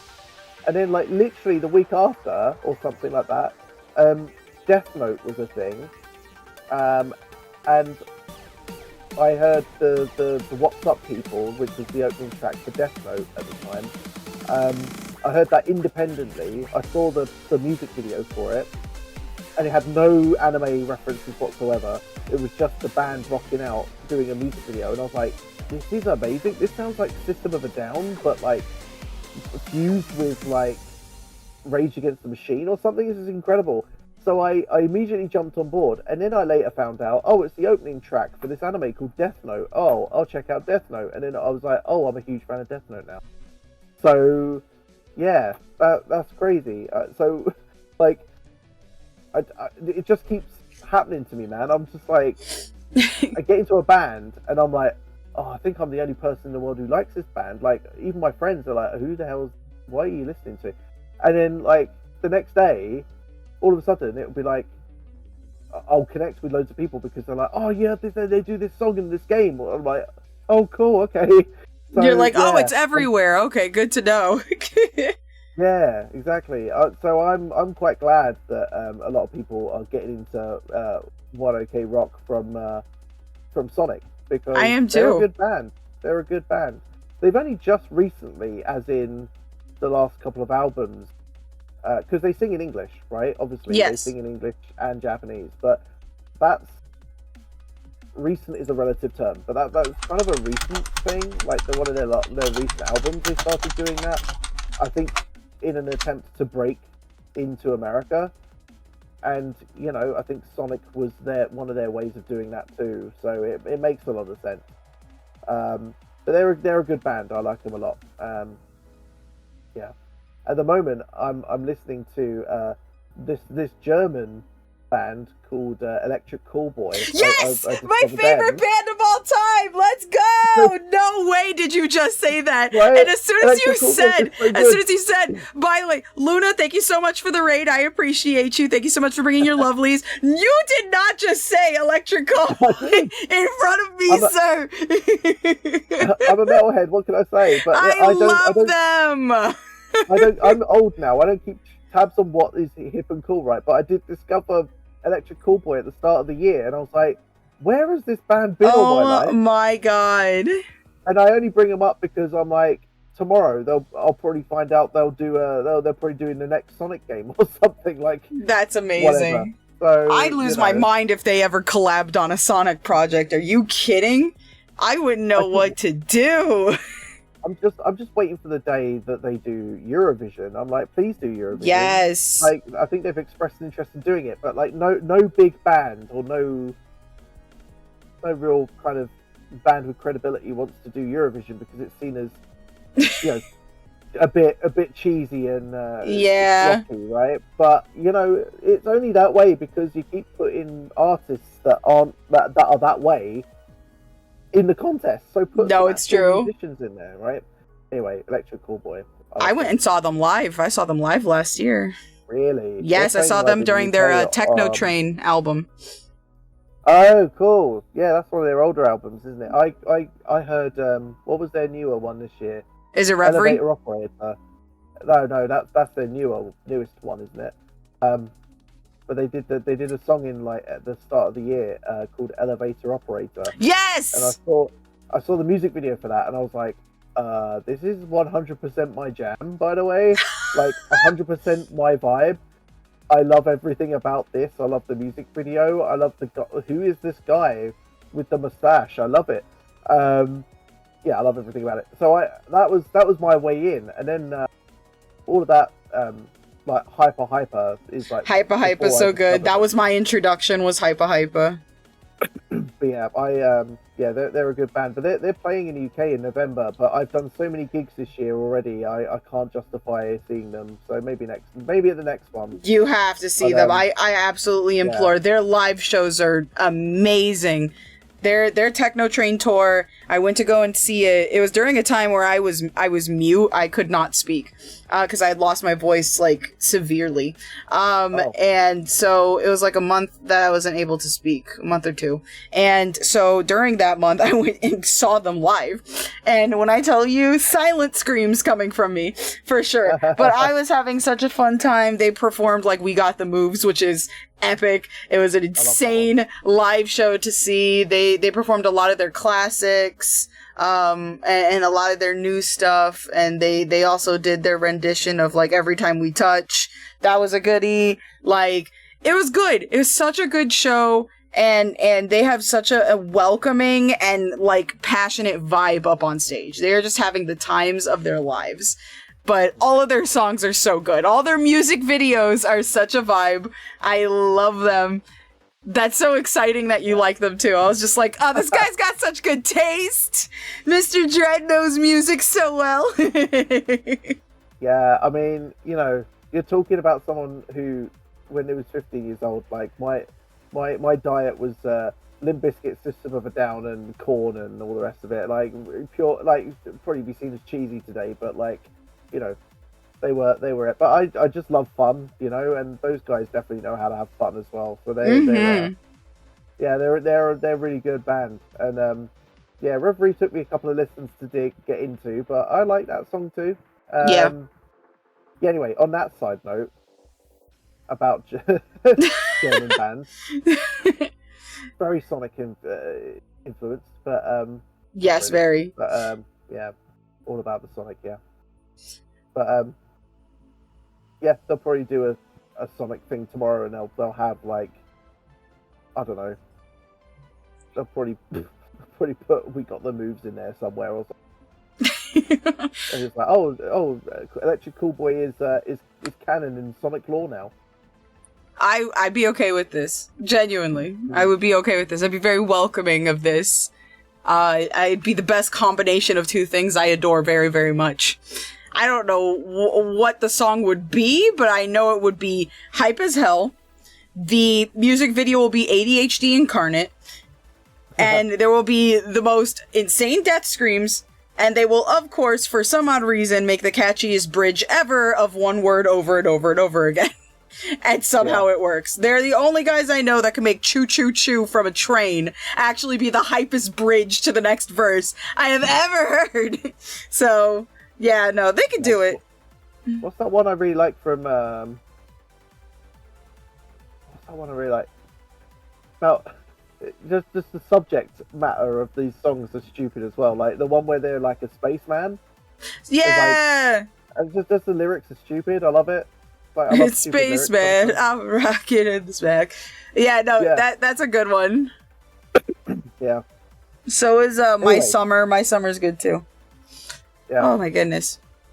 Sorry, my allergies are also attacking me, and so I've been like getting at my one eye that has been itching like crazy, and I'm just like, I'm pretty sure I'm just gonna go blind in one eye because of how bad that's so good. It's been irritating me.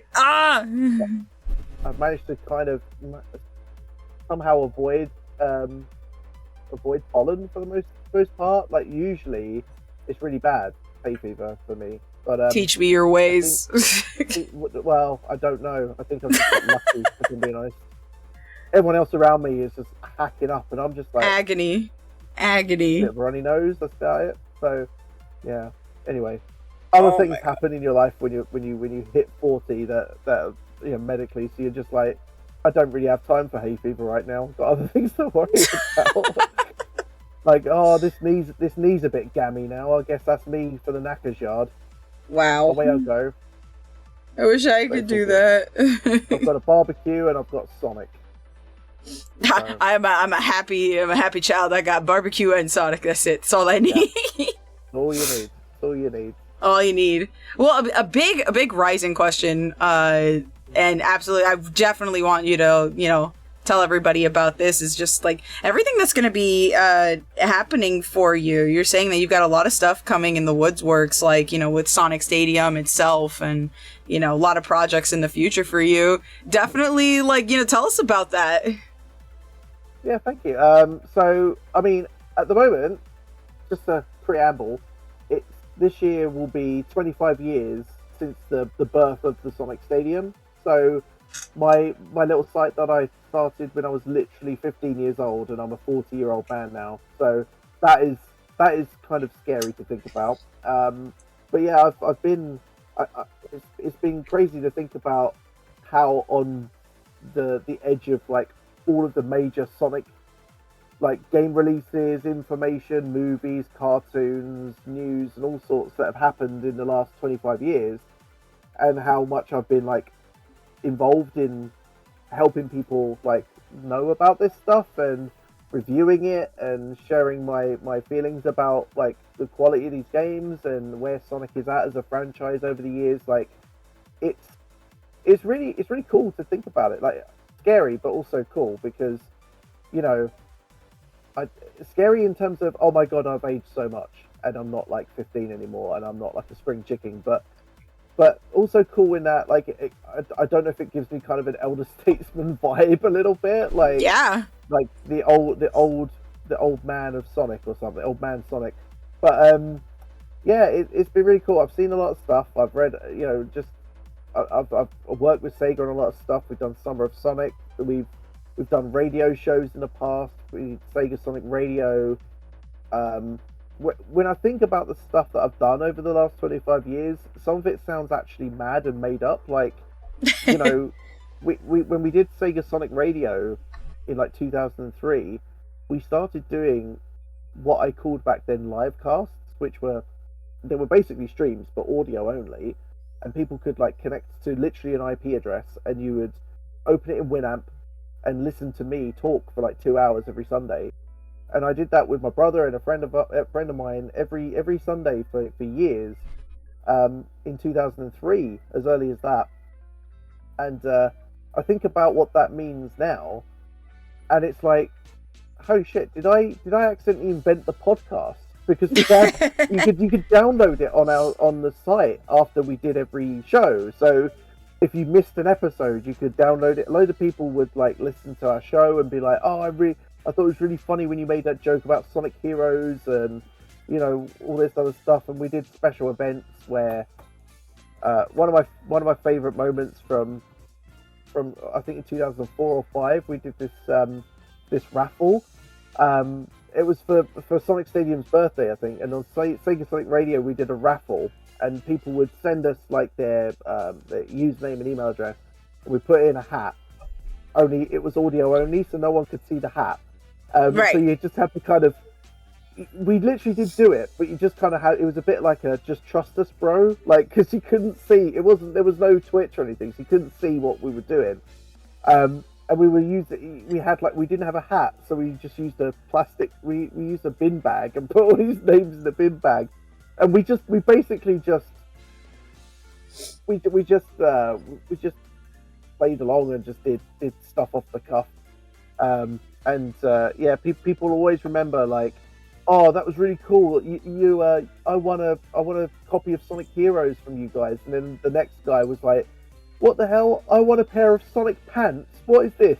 And we were like, we're gonna get some good prizes, and we're gonna get some booby prizes. And I picked some really awful prizes from eBay. I was like, here's some really bad Sonic pants, and someone actually won the pants. And I remember that show being so good. We had like a live chat as well. Only it was on like an IRC or something. And when it ended, we've run out of prizes. People were like, you got to give away something else. But we literally have nothing else. We just have this plastic bag. So someone was like, "Give away the plastic Give bag." away the plastic bag. So we did. Yes. We picked the name out of the plastic bag and went right. We literally, I remember literally putting the plastic bag in an envelope and sending it off to someone. That So is super funny. I should have signed it. Maybe that's worth something. Maybe it's in a landfill somewhere, obviously. But anyway, I think about that sort of thing, and I think about Summer of Sonic with the convention and stuff, and it's easy to forget like how much stuff the site has collectively done and been a part of in terms of the overall makeup of the community as well. So I've been thinking about that a lot as we going to get to the 25th anniversary, and a big part of what we're doing is revamping the entire Sonic Stadium website. We made moves years ago we used to have a WordPress site and a forum that were very separate. Sorry, flying everywhere. They used to be very separate, and then a couple of years ago I kind of merged them together so it was all on one platform. And the next phase of that was always going to be, upgrading the site to make it a bit more modern, because it's kind of running on outdated forum-based sensibilities. And that's really kind of what I'm doing this year with literally, I'm calling it Sonic Stadium version 20, because it's literally the 20th design that I have that I've made on the website entirely, and almost as many themes and designs as years we've been in operation. It's crazy, but Right. yeah, we're going to revamp the site and totally. It's going to be much more community focused. The forums are still going to be a big part of it, but there's going to be other things that you can do to connect with other Sonic fans and make it more of a social platform for Sonic fans. So there'll be something we call clubs, which are effectively like Facebook groups where you can make little sub communities. So if the forums that we have on the Sonic Stadium aren't doing what you want them to, like, they're too broad in terms of subject discussion, you can make a club, say, about collecting merchandise, Sonic merchandise, and start doing like communicate with other fans on that sort of thing. There's going to be landing pages on things you can find across the site. So like, it's all going to be very tag focused, a bit like a social media platform. So yeah, I'm looking forward to it, and it's going to look much more modern, and it's going to have loads of cool designs, and hopefully people will really like it. So that's literally coming up in the next couple of weeks, I think. Exciting! I definitely got to check that out. It's going to look so different. It's almost going to be unrecognizable. But I've been thinking about that a lot too, actually. So one of the things I've been doing up until this point is I've launched this micro site of the Sonic Stadium, which I've called at the moment. I might call it something else in the future, but at the moment it's called Time Warp. Ooh. And yeah, you can go. There's a link to it on the Sonic Stadium right now, but you can go to the Time Warp section of the Sonic Stadium website, and what it does is what I've been doing there is I've been basically restoring entire instances of old versions of the site, from day one up to present day.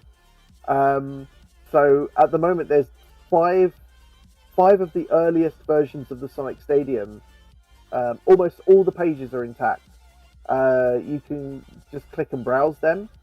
And I feel like that's important to kind of preserve the history of the site a little bit, because, you can go to Wayback Archive or Internet Archive, whatever it's called, and punch in like the URL of sonicstadium.org and get all of the old designs through there.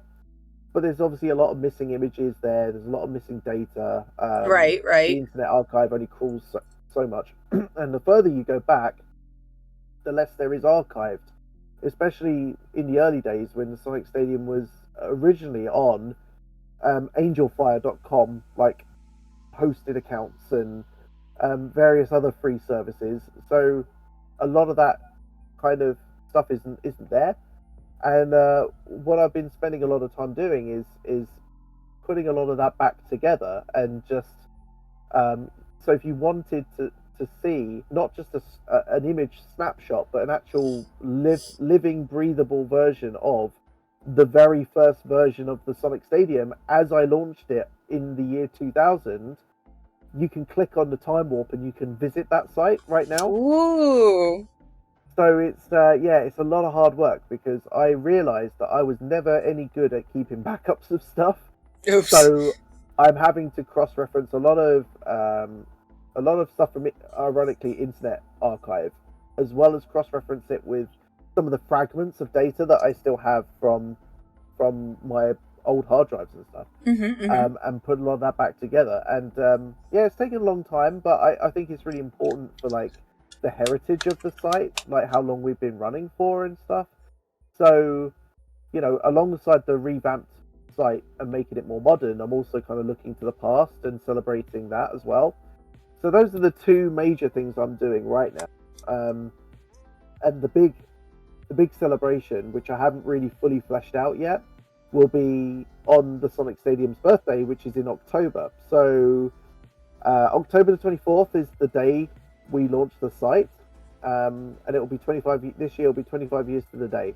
So I've got to try and figure out what I want to do. I'm thinking of some celebratory online things. There'll probably be an event or two, a few streams here and there, and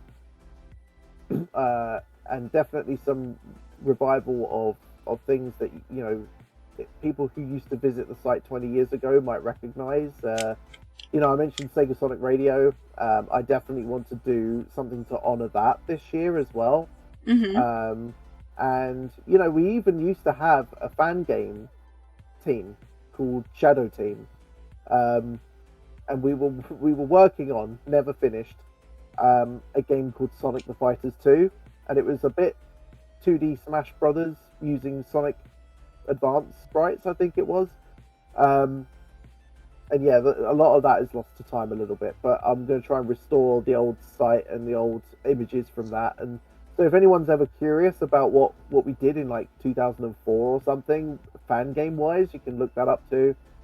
And with the revamp of the new site too, and the introduction of the upgrade, one of the things I want to try and do is encourage more community activity. So hopefully there'll be events that will encourage fans who join and become members of the Sonic Stadium community to help celebrate one way or another, like we've had for a while now, but it'll be more prominent in the upgrade, more visible. We've got like an art gallery place where people can post like their fan art there. There's a blog section where people can post blogs about like what they saw that day, like their favorite Sonic game, that sort of thing. So if you don't want to talk about talking to forums and stuff, if you're a bit shy, and you're bored of the Sonic news that I write about every single day, there's ways you can interact as well. And yeah, I'm just thinking about ways we can help like grow that community as well, because I think forums may be seen as a bit old hat right now, because obviously everyone's using social media, but I think there is a real value actual community platforms that aren't that are very focused on a particular topic. So I think Sonic Stadium being alive and the forums being alive in particular is still quite important in 2025, even though the concept of forums may seem a bit outdated. So it's really about trying to sell that idea to people and making people feel like, the way social media is right now, where people constantly either talk about toxic positivity or toxic negativity, or the level of discourse that happens in particular Twitter that people get really bored and annoyed with. It's important for me to say, like, here's a space where you can come and not be subjected to that, right? It's a curated experience. It's not like Facebook or Instagram where there's like little to no moderation, right? It's like there's a group of people that are like managing this stuff and trying to make the place a safe space for everyone. So we're going to lean hard into that when we relaunch as well. So and then as soon as we relaunch, it'll be Gamescom, and I'll be there playing Sonic and hopefully talking to someone at Sega about it as well. So there'll be content coming out as well. So yeah, there's a lot going on, and it's making me lose a lot of sleep at night in in association with having a full-time job as well. But you know, I'm keeping it going. I think that's awesome. I think there's the fact that it's just a lot of preservation work going on right now for stuff that people pretty much have been growing up with. You know, that was their source of Sonic, which that's, Yeah. I can't tell you, like, how impressive that is. I'm sure you know. I'm sure you realize that, like, how extremely huge that is for a fan community to have had somewhere that their source of their fandom was, like, consistently being like reported on and talked about and all that stuff, and eventually, you know, worked with Sega in multiple different aspects. That is incredibly impressive, and you've done a lot of amazing work over the years. I've told you this the first time. I will keep telling you this. I just think it's amazing the work that you've done for as long as you've done it, and it shows a lot of passion in, you know, the project that you run. And I think that's really inspiring. So I think it's awesome that you're being able to preserve that with the time warp, and people can go back on that and be like, I remember when the site was like this, or I remember when it looked like this, or I remember when all these things and stuff, and then still be able to enjoy the new one and stuff like that, and be like, look at the evolution of everything, look like we're stepping forward, and, you know, look how far it's come and stuff like that. That's so amazing to see something have stuck around that long. That means a lot. Thank you for saying that. Like, it's you know, it, like you said, it is. I do know it in the back of my head, right? Like, and from time to time, especially when I've been doing these time warp things, like whenever I release a new version of the site and say, you know, we've released version 2 of the site from 2001, we've released version 3 from 2002, whatever. Every now and then I get like a message from someone who's on social media that's like, oh, you know, I don't really use websites anymore. I use Twitter all the time now, but I remember when you know, Sonic Stadium was my homepage for so many years, you know, I used to go on forums all the time, and you know, it's really nice to hear that sort of stuff and hope and hear that, like, the kind words. So I do know that in the back of my mind, but it is easy to forget, I think, especially when you know, when you manage a community like this, when you are like a head admin of something, your focus tends to be less on, you know, the feedback you get from people in that sense, and more the feedback on what you need to do in the here and now to make the community better. So I guess in a way what I'm saying is I've been always more forward looking, rather than taking a beat and actually thinking about, well, holy hell, look at what I've accomplished, look at what we've done together collectively as a community because this site exists. And it's easy for me to just kind of miss that sometimes, even though it's like subconsciously I know it. It's like sometimes you just need to like just stop and just be like, whoa, hang on, let's take stock of what we've done here, right? And I guess this is what the time warp thing was my way of doing, because it's more of a labor of love, right? Like, obviously, as someone who manages a website and a forum, part of what I do is like look at the traffic and look at people who are visiting the site, and I look at numbers and I'm like, oh, our numbers going up this month. Oh, big game announcements. Hopefully that means people are reading the news on the site and not going to other places or whatever. So you know, it's easy to get lost in that sort of, you know, number must go up. Like, oh, let's get the traffic, let's get the people visiting the site sort of thing. So, you know, and I know the time warp stuff isn't going to be the sort of thing that generates a lot of traffic. So in a way, that part of my brain's going, why are you spending time doing this, right? Like, this isn't going to net any kind of return for you if you look at it purely from a traffic perspective, right? But then there's the other side of my brain, which is like, well, I need to do this because I need to just stop for a minute and just think about, well, hang on a minute. We need to like recognize what we've done here, and there's no better way of doing that than by having an archive of stuff. And I think in this age where just externally talking outside of the Sonic Stadium for a second, I think we live in a world now where people are starting to. I mean, people my age are obviously starting to get nostalgic in general for the old days of the internet, like GeoCities and Angel Fires and Right. Mm-hmm. Yahoo search, not Google search, if and whatever. So there is that element. I think, but outside of like the cringe nostalgia that millennials are now feeling, there is a sentiment of let's preserve old stuff, which is a Mm-hmm. lot more meaningful. And I think people of all ages are feeling this. They look at what Google looks like now, and they're thinking, well, what the hell did Google look like 20 years ago? I'd be very fascinated to see that. And can you do that anymore? Like, unless you go to way back, like, it's not altogether obvious, and these companies don't care about like stuff.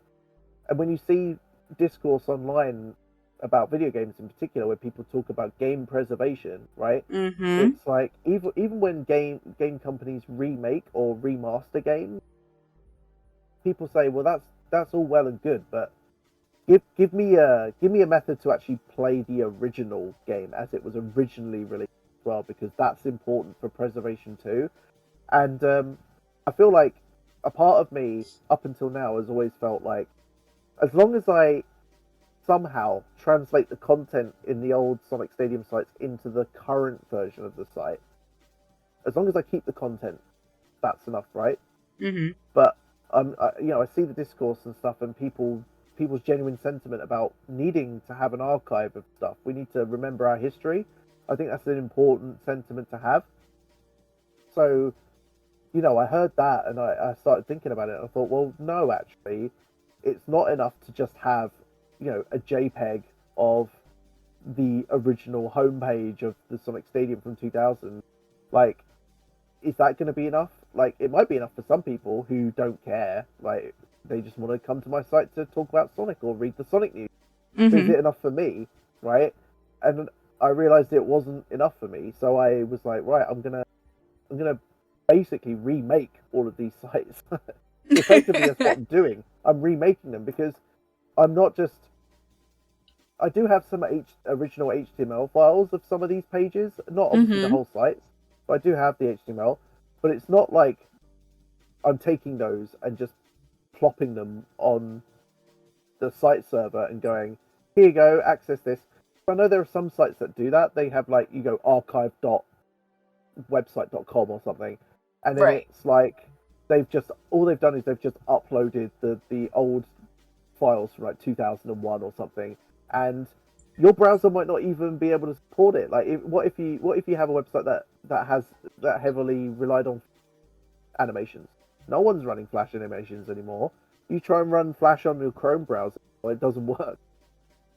Even if you use one of those extensions that I also have to try and load up Flash from Internet Archive sites, doesn't work, right? So you got to find a way to convert that into something that is going to be future-proof.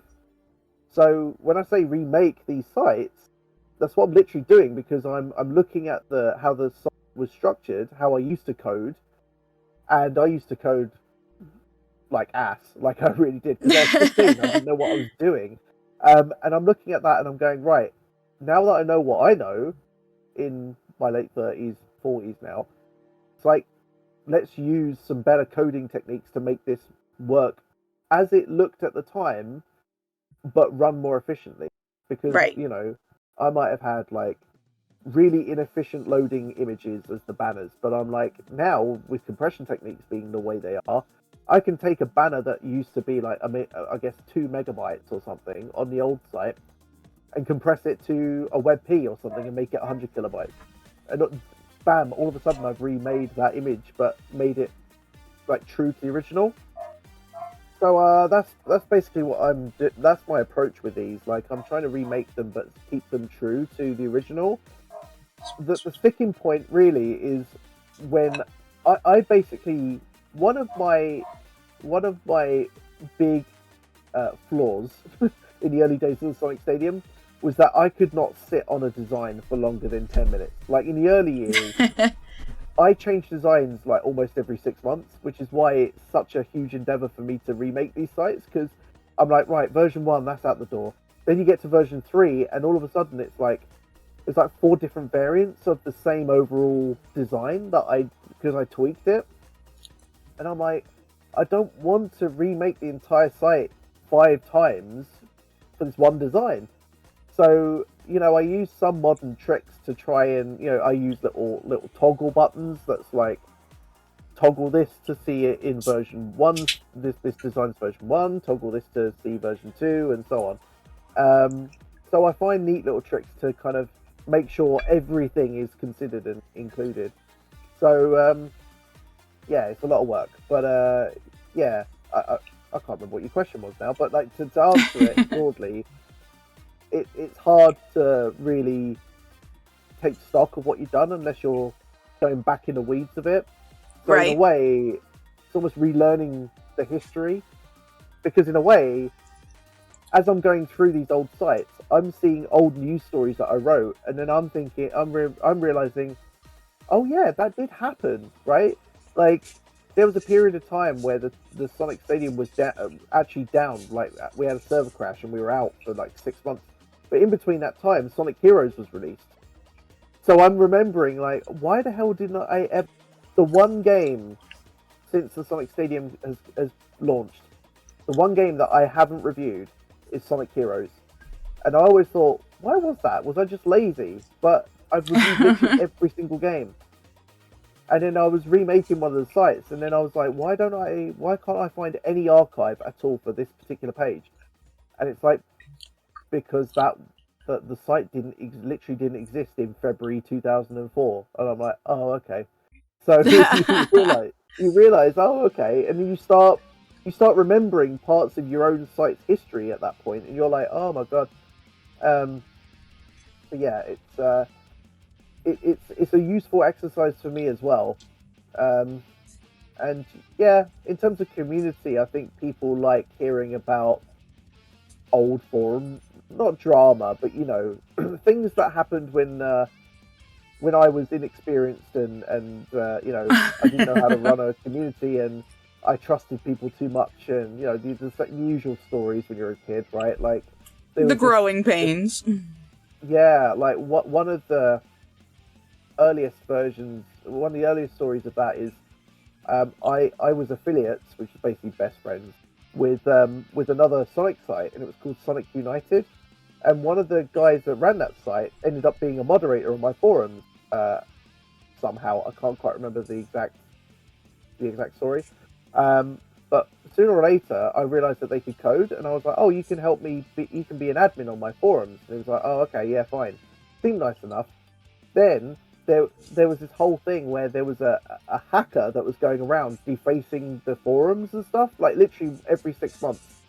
And they called themselves Slimy G. And the whole Slimy G incident was like, it ran for like a year or so, and I couldn't figure out what this guy's deal was or whatever. Turns out it was this guy I gave admin powers to. He would deface the site. I'd go to him for help, saying, "Oh, someone's hacked the site again. They've changed all the images and stuff." And then the guy would go, "Don't worry, I'll fix it for you." He'd fix it because he'd just undo the stuff he defaced. and then he would like take credit and be like, "Oh yeah, see," and make himself a very useful admin, right? And yeah, I didn't twig for ages, and yeah, it was that was a fun time for me. When I That's finally awful. found out, I was like, "Oh my god, seriously." So yeah, like one of those, and that's a story that I forgot all about until I started doing this stuff, and I'm just like, some of the stories you don't remember so fondly, like that one, but then there are other things that happened. You remember your community clubbing together to literally make a Sonic remix music album in your site's name, and you're like, that's insanely cool, right? Mm-hmm. Like, I didn't have any hand in, right? So, it's stuff like that, or your community decides to do off their own back, like a cover of the Pumpkin Hill music, but they all sing it really badly and all at once. And you're like, the SSMB sings a Ghost Pumpkin Soup, and you're like, this is terrible, but I love the fact that people did this. So yeah, it's really nice you see stuff like that happen in your vicinity, and you feel really good about that, you know. That's fantastic. Just the fact that like going through this is like it's a walk down memory lane for you. All of these core memories are just like bubbling back up for you, which is nice. I mean, not the not so fond memories, heck that guy in particular, but like Yeah. I can't believe that happened. So awful.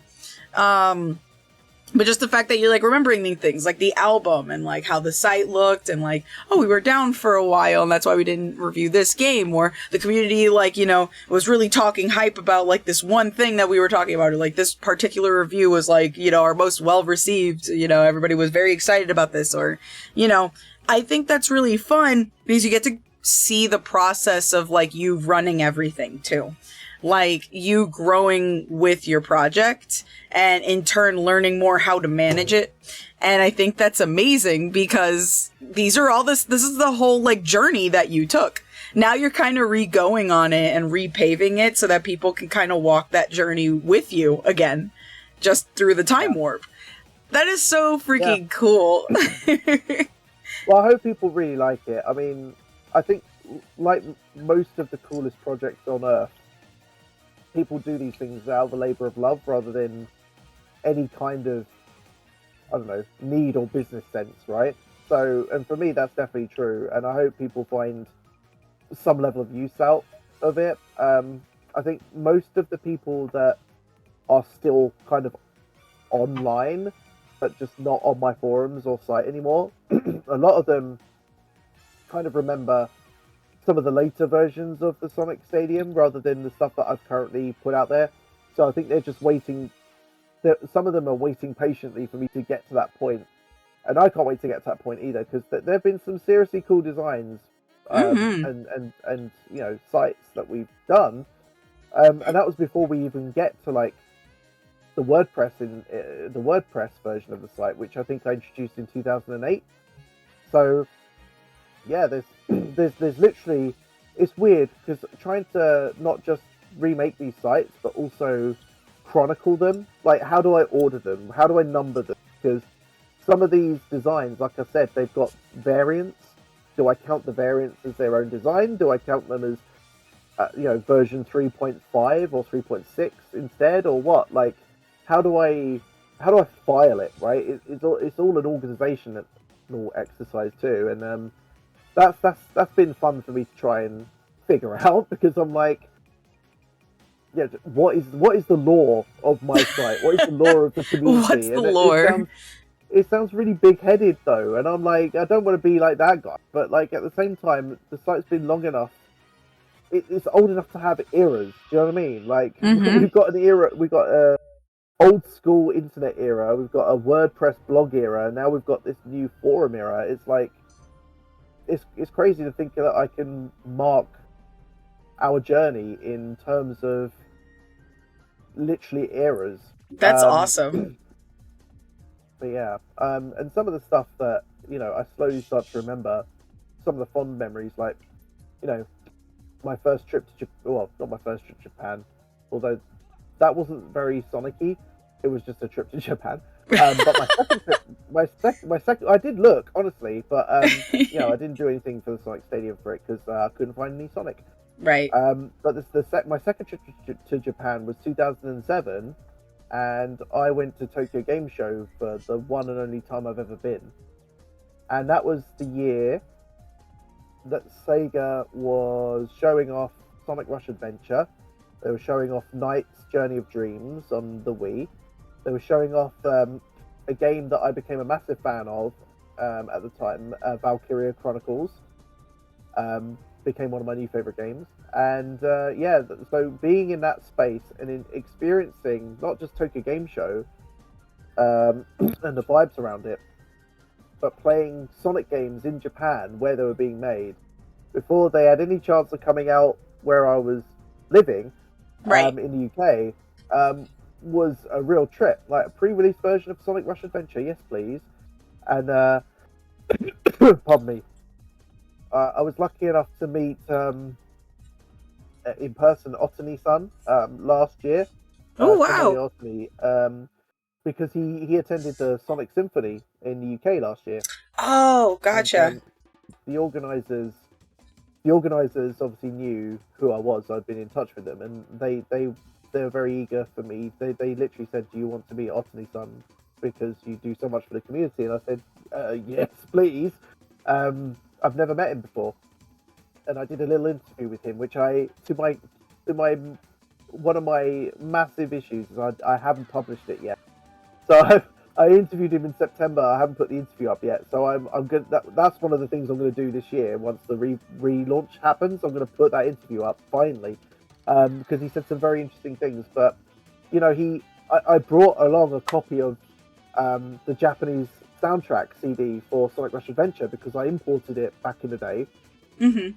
Because I played it and I told him, I said, Otzi-san, like I really love your work throughout all of Sonic games, but I really love your work in Rush Adventure because it was the first Sonic game that I think one of the first Sonic games you worked on, and I played it at Tokyo Game Show before it came out, and I was very impressed with it. He seemed really touched by that. So yeah, I asked him to sign it for me, and I was very happy by that. But yeah, Sonic Rush Adventure, man, I love that game, and I played it at the show floor. I met a Sonic there as well, a Sonic costume, and I posted that all over Sonic Stadium, and I was just remembering what fun it was just covering that for the site and just posting photos of me being there and the swag I got.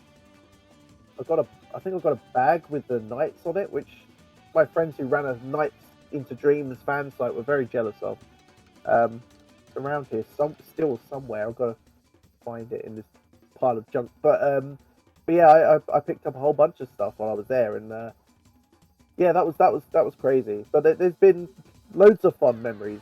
Even back to we're talking about Shadow of 2005 earlier. You know, Sega's whole community team before they even had a community team in the UK. You know, they invited me to Sega's offices to have lunch with them before Shadow came out, and they basically sat me at a table, and there was like a row of them opposite side of me, and they were asking me questions about. So what do fans online think about Shadow as a character? What do they think? Are they liking this game? This game that's not out yet. And I'm sitting here like how old was I in 2005? 20? Mm-hmm. 20 years old, and I'm sat there. I've never interacted with marketing people before. I'm literally sat there and I'm like, You're like, what do I say? I'm suddenly like the font of information for Sega to understand what the fan sentiment is, and that was the first time that had happened to me. Obviously now Sega can just go on Twitter and ask for fan feedback, or they can release betas of games like Crossworlds and ask for fan feedback. But back then in 2005, social media didn't exist really. So they heard that I ran a fan site, and they were like, "We'd like to invite you to our office," and you know, and that was how my relationship with Sega really started, because I got to talking to someone from the marketing team, and they invited me for lunch, and they saw that I was useful as a conduit for telling them what fans thought about Sonic at that period in time. Mm-hmm. And yeah, I think I was useful. I think I was useful to them because they kept asking me back, which I thought was silly of them. But yeah, I actually the fools. I remember I know the fools. I know. I remember one time actually they invited me closer to the launch of Shadow the Hedgehog, and I had pitched them this idea of doing this week-long content called Shadow Week, which they jumped on board with, and they said, look, we can give you a signed copy of the game as a prize, signed by Azuka-san. God knows who has that game now, but yeah, that went to someone. So we held a contest, and we did some special previews and stuff, and that was the first time anyone outside of like actual press had done anything like that. And you know, I could toot my own horn about like, oh yeah, I was the first community guy to ever have that level of access with any games company, like not just Sonic or Sega, it's just any company. But I would hasten to add that it was, just as much like me running a forum and a community that got attention by Sega, but it was just as much on Sega's like ingenuity to reach out to someone like me for that kind of feedback, because community teams, community managers just were not a thing 20 years ago. Like, they didn't exist. And here was a marketing guy at Sega suddenly like twigging, like, oh, here's a subset of people that we can ask for feedback on our games. Maybe we should ask them about stuff. So I was almost like the proto Sonic, well, not just Sonic, the proto video game community manager of all time, because marketing people were asking me for opinions on what people thought of their products that they were going to market 6 months from then. So that was kind of crazy, if I'm being honest. Like, if I think that's about insane, it like that, but so exciting. very exciting. As I was only 20 years old at that time, and I wasn't very experienced, so I was like, it was like really head spinning at the time. I was just like, holy hell, what is happening? I got invited back a little bit closer to Shadow's launch. And one of the craziest news stories actually tied to this, in the UK in particular, Sega UK held a contest. I can't remember what you had to do, but it was they launched a contest related to the Shadow game, and the prize was a chocolate bar. Like, it was a chocolate bar that was shaped like Shadow on the bike, like the key art of Shadow. You know the key art of sorry, I can't talk anymore. CG Shadow. Yeah. And he's on the bike with the gun. Someone had taken that render and made chocolate. Made a chocolate bar of it. What? Like, not edible? Small either. It was like actual edible chocolate? I saw it in person. It was like, that was why they were like, we'd like to invite you to the office. I was like, oh, what, to play more Shadow? Yeah, sort of. I go over there and they're like, what do you think of this? It's like a chocolate bar. Is there and I'm pictures of this? Because that's insane. Yes. Oh my god. There's pictures of this. This is one of the reasons why I want to restore all the old versions of the site, because I think I talked about it. I'm like, by the way, chocolate bar, that's weird.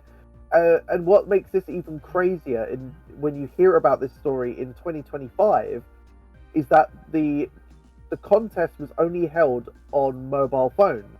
And iPhones didn't exist in 2005. So what do you think they did? They had a special website which was specially coded for little 2000s flip phones, right? Right. And they called it was a special version of the internet. Like, it wasn't www or World Wide Web. They were called WAP sites, WAP. Which obviously, since music has had a different connotation now, but back then it meant web application phone or something. I don't know what it meant, but so they made a WAP site, which is probably very much lost media now, because the only way to access it was in the UK on a crappy Nokia 3210 or something. But yeah, you had to access this WAP site, and then I think you had to just fill in your details, and it was like a raffle thing, and you'd win a chocolate bar with Shadow's face on it. And I'm like, this is weird, guys. This is weird. But yeah, that was some of the stuff. Wireless application protocol. That's it. Thank you, Spade the Skeleton. Sorry, your name broke off there. Spade the Skeleton. In the chat. Yeah. So it was a WAP site. You had to go there, win a chocolate bar. I was like, this is kind of the weirdest thing you've ever done, guys. Of course, it was the weirdest thing at the time. Obviously, Sega's done much weirder stuff since then. But yeah, that was interesting. And then there was one time where I went to Sonic 2006 was being developed, was just coming out, and they invited me to play it. And that was the first and only time where I went to visit a company to play a game ahead of release, and I got charmed by the game without thinking too analytically about it. Because I sat there in the office, I played 2006, and I was like, oh, this is great, oh, everything's great. They asked for feedback, I was like, everything's great, no notes. Of course, notes, because it's Sonic 2006. But I think what happened was, this is the one and only time this happened, but I think I got, so charmed by the fact that I had been invited by Sega, and I was getting this really cool opportunity to play not just a new Sonic game, but the next big Sonic game on like next gen consoles. Like, this is a big deal. Like, they're not even trusting like GameSpot with this sort of thing, and like they're asking me. So I think I got like romanced by the whole thing, and my feedback was like, "Oh yeah, it's great, mate." And I ended up going to my friends, recommending they buy the game, and then I wrote the review, and the review was much more honest because I actually had time to sit. Brutal honesty. Yeah. I mean, you can still go. I think I restored it. It's available on the Sonic Stadium right now, I think. But like from 2006. But yeah, I was honest. And when I say honest, I didn't like just tear at a new one for no reason. Like, I was very balanced about it. I was like, look, here is where this is effing up, right? This is where this is going wrong, and why I'm giving it this score, with a little bit of this sucks. But you know, I tried to be balanced about it, and you could have saved us, Dreadknux. I could have saved if only I'd written that review at the time. To be fair, you could have saved us. I could have saved. Stopped an apocalypse in its tracks. Yeah, I just remember, and I'll never forget this. Right, before I wrote my review, my best friend at the time, well, still is my best friend. What am I saying? At the time, it's in 2006. My best friend, who is still my best friend, was like, "What do you think of the new Sonic?" And I said, "Well, you know, embargo and all that, but between you and me, like, I'm loving it so far." I went, "Yeah, you should get it." I went, "Okay." So he goes out and buys it full price with money, and then the next time I see him, I go to his house. They're having a little Halo session on 360 with a bunch of friends. I go in. I join a bit later. We're all having like a pizza party or something. Mm-hmm. And my friend's like, "Oh yeah, Spencer here. Hey, how's it going?" I've got the Sonic game. I was like, "Oh yeah." And at this point, I'd reviewed it, right? So I was feeling a bit like, I was like, spaghettios. So I was like, time to pay the piper. So I was like, "Oh, so what did you think?" He went to me, "Oh, I haven't had a chance to play it yet. I was thinking you could show it off to all the guys that were in the room." I was like, "There's no need to do that. There's no need to do that. There's no need to do that." I was like, "You guys are quite happily playing like rounds of Halo. I want to play Halo." No. It's a new game. We just bought it. You're the Sonic guy. I want, you should show it off to everyone. Oh, so God. He loads it up, and I'm like, "Oh, here we go." And he's like, he makes a big song. Of course, he had played it, right? He was making a big meal of it, and he gave me the controller and was like, "Oh, check this out, guys. New Sonic game. He's the Sonic guy. He's gonna play it all for you, show you how good it is." I'm like, "Okay." I'm playing it, and I'm like, it goes to like the opening cutscene with like, Eggman going, "Now, princess, if you please," and then Sonic appears, and he's like, "Dur, dur, dur, dur, dur, dur, dur," and everyone's going, "Whoa!" Everyone in the room's going, "Whoa! Look at the graphics. This is insane. This looks really cool." And I'm like, "Yeah, it looks really cool. It's good. It's good CG." Let's underline that point. Good CG. Yeah. And then that cutscene ends, and I swear to you, right, the whole room's vibe. They went from, "Whoa, this looks great. The graphics are amazing on this," to the very next cutscene, which, if you remember, is Sonic running with Elise. Yeah. But he looks like he's made out of potatoes. Yes. And Elise looks like her face is a potato, and they look so bad, and there's no textures. And Elise goes, "Why did you save me?" And he goes, "No reason."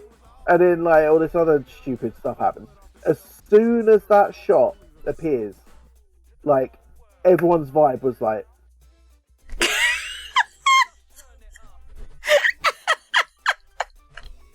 No. The curtain. "And it looks like shit." And I was like, "Yeah, I know." And I was like, "But and then my mate's like, "Just let him play it a bit. There's just a cutscene." I'm like, "Yeah, cutscene. Yeah, okay." And then I get to the bit, and you get to Soliana, and you have to like do the light speed dash to get to Wave Ocean. Yeah. But to get to Wave Ocean, you need the light speed shoes because they don't give it to you. And then to get the light speed shoes, you have to get the rings. You have to try and find the rings in Soliana, and then there's a tails bit. Honestly, I if I hadn't lost people by the no reason bit, I definitely lost them by wandering around Soliana for like 10 minutes, going no, just they're like, Sven, is this the level? No. I've got to get to the level. How do you get to the level? I've got to go through those rings. You got to go through those rings. Yeah, so go through the ring. I can't go through the rings yet. Why not? I need shoes. He's wearing shoes. No, not. He's wearing shoes. I was like, I need gems to go on the shoes. Man, I don't know what you're talking about. This is ridiculous. I know. I literally get the stuff, light speed dash. I go across the rings. Wave Ocean's loading, and then my mate goes, "Yeah, we're bored of this now. Let's go back to playing Halo." And I'm like, "You just made it to the stage." So, calculated. And then he was like, "Yeah, because you made me buy a duff game," and I was like, "You know what? Fair play. Yeah, I'll let you have that one. It's fair. So, yeah. Sorry. That story is now nearly 20 years old, and that is so funny. For as long as I live, that's the one time I let, like, I don't know, the jazz get to me, right? I let the jazz get to me, and I let my fingers do the dancing instead of playing the music, you know. So that's something I don't do anymore. And to be very clear, I didn't do that with my actual review. So people can be rest assured, even back then, that when I did the review, it was a good, decent, honest review, not this. Yeah, buy it, mate. It's only 40 quid. So, oh, jeez, yeah. Only 40 quid. A lot of money these days. So, yeah. So, anyway, again, really stupid, weirdly long anecdote about things. But the point it was I'm making, good anecdotes, not weird. Thank you. I have many more, but not enough time because I'm very tired now. But like, I understand. What I'm trying to say is, like, a lot's happened in the last 25 years, and I realise I just said that with some massive resignation. I'll say that again differently. A lot has happened in 25 years. A lot of it very cool, including, and I'll say this one really quickly, when Mario and Sonic, the first game, was coming out, in the UK they had this big press event where they invited press to come down and take part in it's called It's a Knockout. It's a really old UK TV show, but basically, if I was to describe it to you, think of it as Ninja Warrior. It's basically Ninja Warrior, right? So they basically, Sega had hired this huge hall, and they made and hired this company to do basically a mini Ninja Warrior thing, and they got the original program TV show host who did the UK It's a Knockout Ninja Warrior thing. They got him to actually adjudicate the whole thing. So for someone like me who wasn't a boomer, I didn't care about this guy. But for other people who were there, they were like, "Oh wow, this is the guy who hosted the show." But they asked, but I wasn't press at the time. I was a member of the games press for many years, but this is before that point. Because of Sonic Stadium, someone from the PR team was like, "Oh, we need an extra guy to foot the numbers. Do you want to come over and you get to play a bit of Mario Sonic before it comes out? But mostly, you got to do this thing." And I'm like, okay. So I go and visit this thing, and the write-up is still on Sonic Stadium. So if you want to go through the archives, it's there. But it's called, I think the article's called "It's a Knockout with Mario and Sonic." But yeah, that was dumb. I basically they split the teams into people wearing red shirts, Team Mario, and people wore blue shirts, Team Sonic. And it was like, general stuff like trying to do like ball pool assault courses and other menial stuff. But but yeah, it was crazy, and a few people actually like, got injured doing it as well. Oh no. So it's kind of like, this is quite a dangerous press event, you guys. You got medics or insurance on hand, but it was fun. But yeah, that was 2008, I think. Yeah, I've got many stories that I've been very privileged to experience.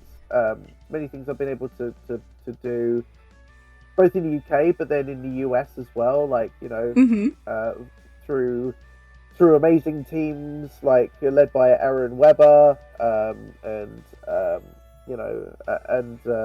Katie. Worked with Katie a lot in the last 10 years. So out the US side. So, had lots of experiences, and it's been really, really fun. I've been grateful for all of it. And it's all been with an aim to share it with everyone as well.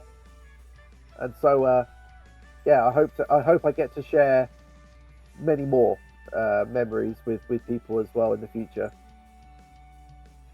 I think, man, just hearing about like all the stuff that for one, all the stories, they're really funny.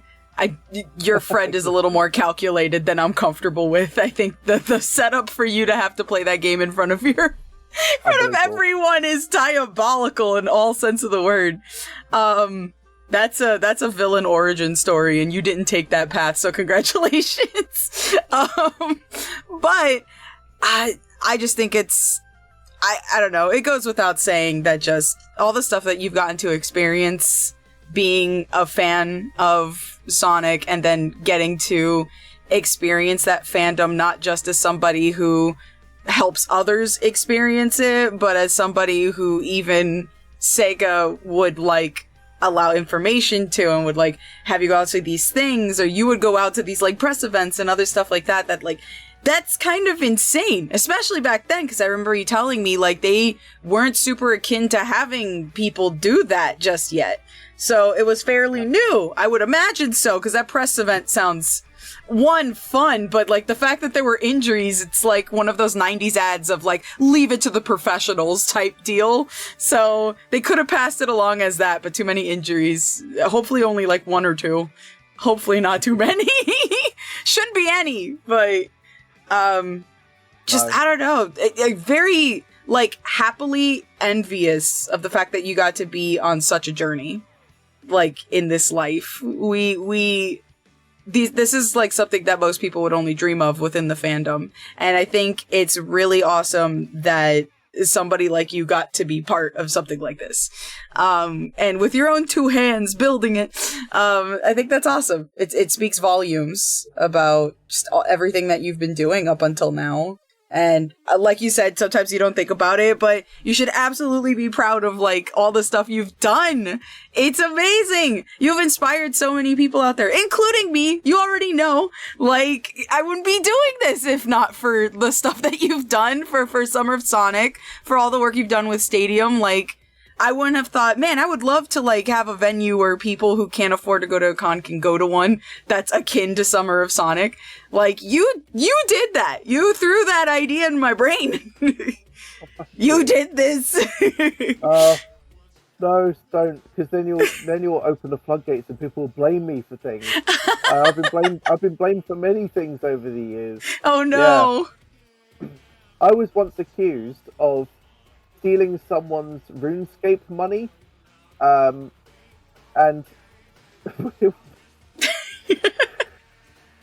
oh god, it was such a silly thing. Like, to the point where someone legitimately got their RuneScape money like stolen through hacks, right? Wow. But I don't doubt that happened, right? But I was accused of being the guy because apparently I went to them on Skype, said I'd help them with a thing. Give me your account details. Yeah, okay. Still, or something. I can't remember what the story was, but it was like, I apparently approached this person on Skype, got hold of their account details on RuneScape, and then stole their money, right? That's apparently the story, right? And so incensed was the victim's friend that they made smear videos of me on YouTube, which I had to basically like protest and like claim against, because it's like, this is literally slander. I haven't done this. And I was like, I did use Skype at the time, but I was like, the guy who said that I did it, I was like, show me evidence. Like, I need to know, like, where's the screen grabs and stuff, like, you know. And then the guy was like, yeah, it was you. See, username Dreadknux2. And I'm like, Dreadknux2. You believe that I would use a username called Dreadknux2 and not just Dreadknux, which was actually my Skype handle, just Dreadknux. Right. Like, Dreadknux2 sounds like the kind of username you'd make up if you were making up a guy, right? Like, right. My secret identity. Yeah, username lots of numbers, right? I'm like, you know, you're lucky this has just got a 2. And I was like, this is so obvious, dude. It wasn't me. But yeah, it was that's the craziest thing. Like, I was just like, this is insane. But yeah, that was one thing. And so yeah, you can thank me for things, but yeah, don't accuse me of stealing your RuneScape money. I didn't do it. I would never. I only accuse you of suddenly igniting the passion project I'm doing now. And possibly having cursed knowledge from a lot of your stories.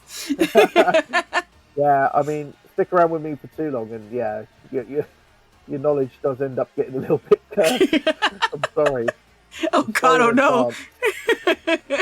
You know what? It's a chance I'm willing to take. I think it's fine. But yeah, oh my gosh. I'm trying to think if there's anything else. I know you're getting tired. Oh, I should mention one thing I'm doing before I forget.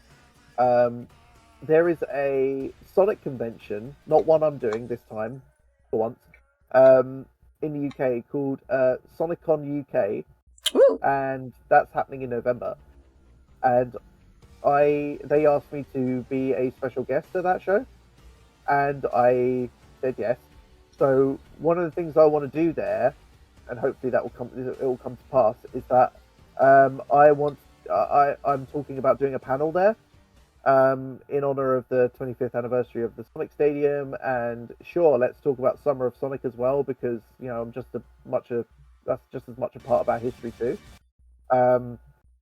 But yeah, I want to do a panel where, you know, maybe I talk about more of these stories, right? Like, there's loads of stories. Like, you know, I dressed up like Sonic once for an official, actual Sega representation, right? True or false? Did that happen or no?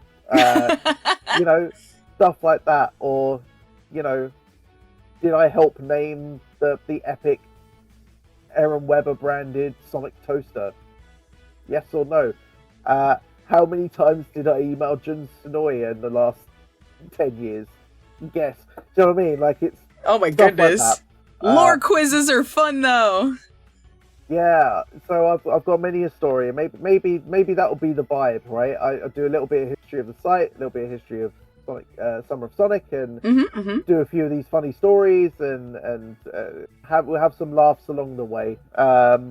So yeah, I definitely wanted to mention that, because if there's any Brits watching your lovely show, and they intend to go to SonicCon UK, they'll see me there. That sounds exciting! Yet another one I can't go to. It's too far! Dubor. Yeah, it's a bit of a swim, isn't it? I mean, yeah. And, I could walk if I really tried. But yeah. Is there anything else that's coming up for you, or any questions you got for me or anything? Not that there's much to tell, but still. Well, you know what? You put me on the spot now. Oh, okay. I deserve it. I get it. No, I don't know. You know what? I think I've said most of it, I think, in terms of what I need to say. Like, Sonic Stadium is 25 years old in October. Yay! Let's celebrate good times. And also, I guess I should mention, serendipitously, it was a month ago, but I turned 40 years old as well. Yay! Yay! And not one of my friends did a Photoshop of the 40-year-old virgin, but changed it to the 40-year-old Sonic fan and put my. I was waiting for someone to do that, like 40-year-old Sonic fan with my head and the Sonic hat or whatever, going like this. One of them will do it. Watch, they'll just send it to you when you least expect it. They're waiting. They're waiting for you to forget, and then they'll send it. I'm gonna get an app from someone on Twitter now with someone's Photoshop this for me, but doing the Lord's work, I suppose. But yeah, 40. Yeah, how did that happen? But let's focus on 25 instead. That's a smaller number. So yeah, 25 years, young.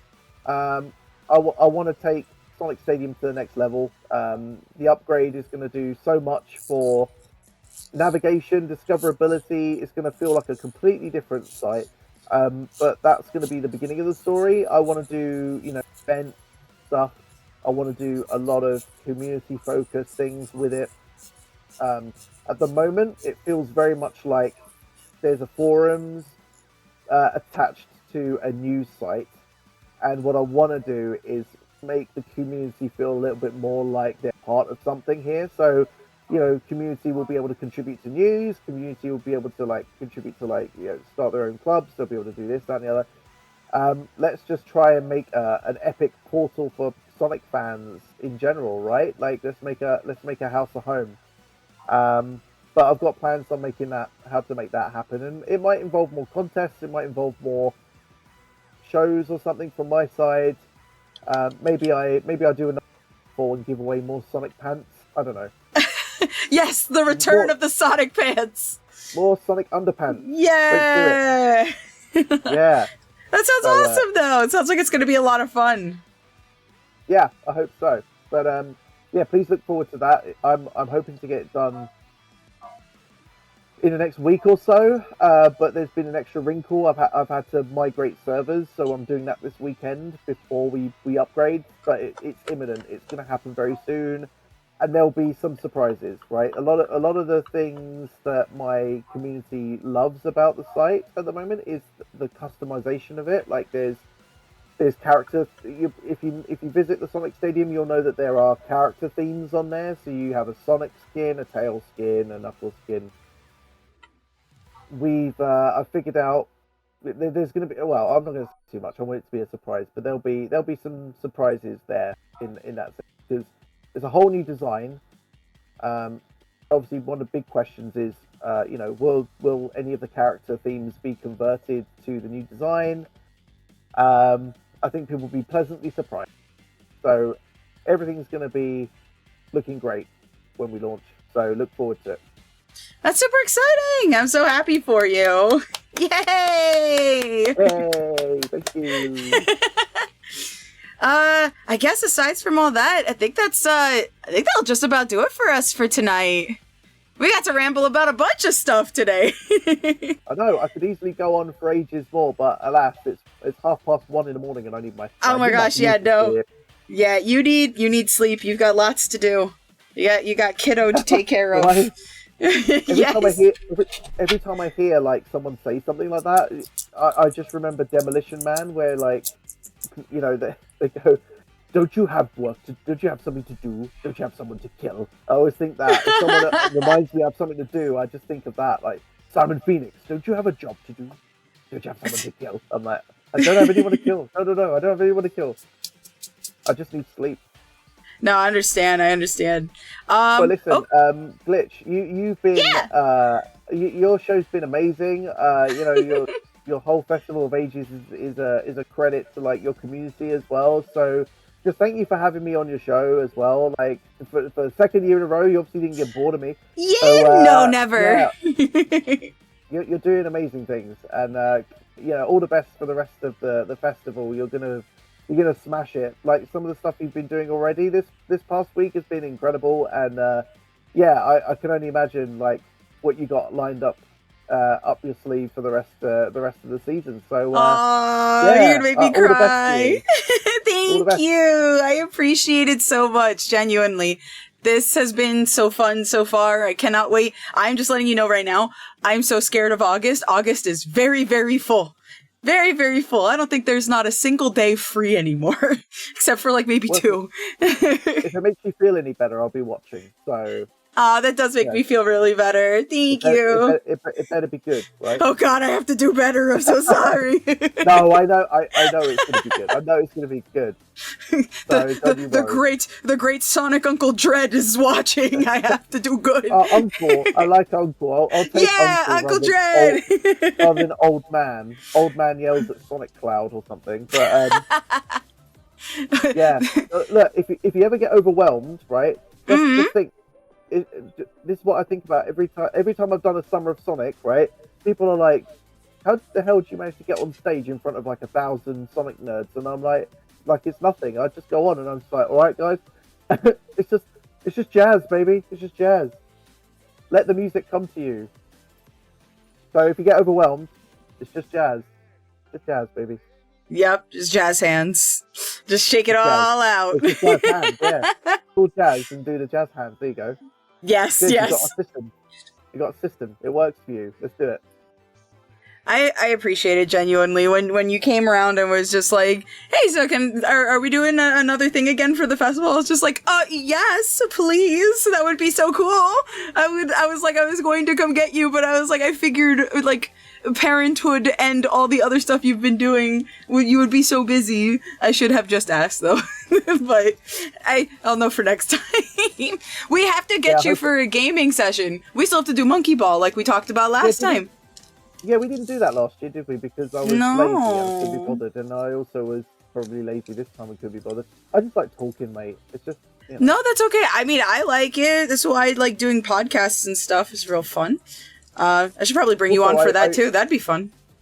I worry that I might horrify. Like when I did my 40th birthday stream, I decided to play a game, and the game I decided to play was Sonic 1 8-bit because that was my introduction to Sonic, really, like the first Sonic game I owned.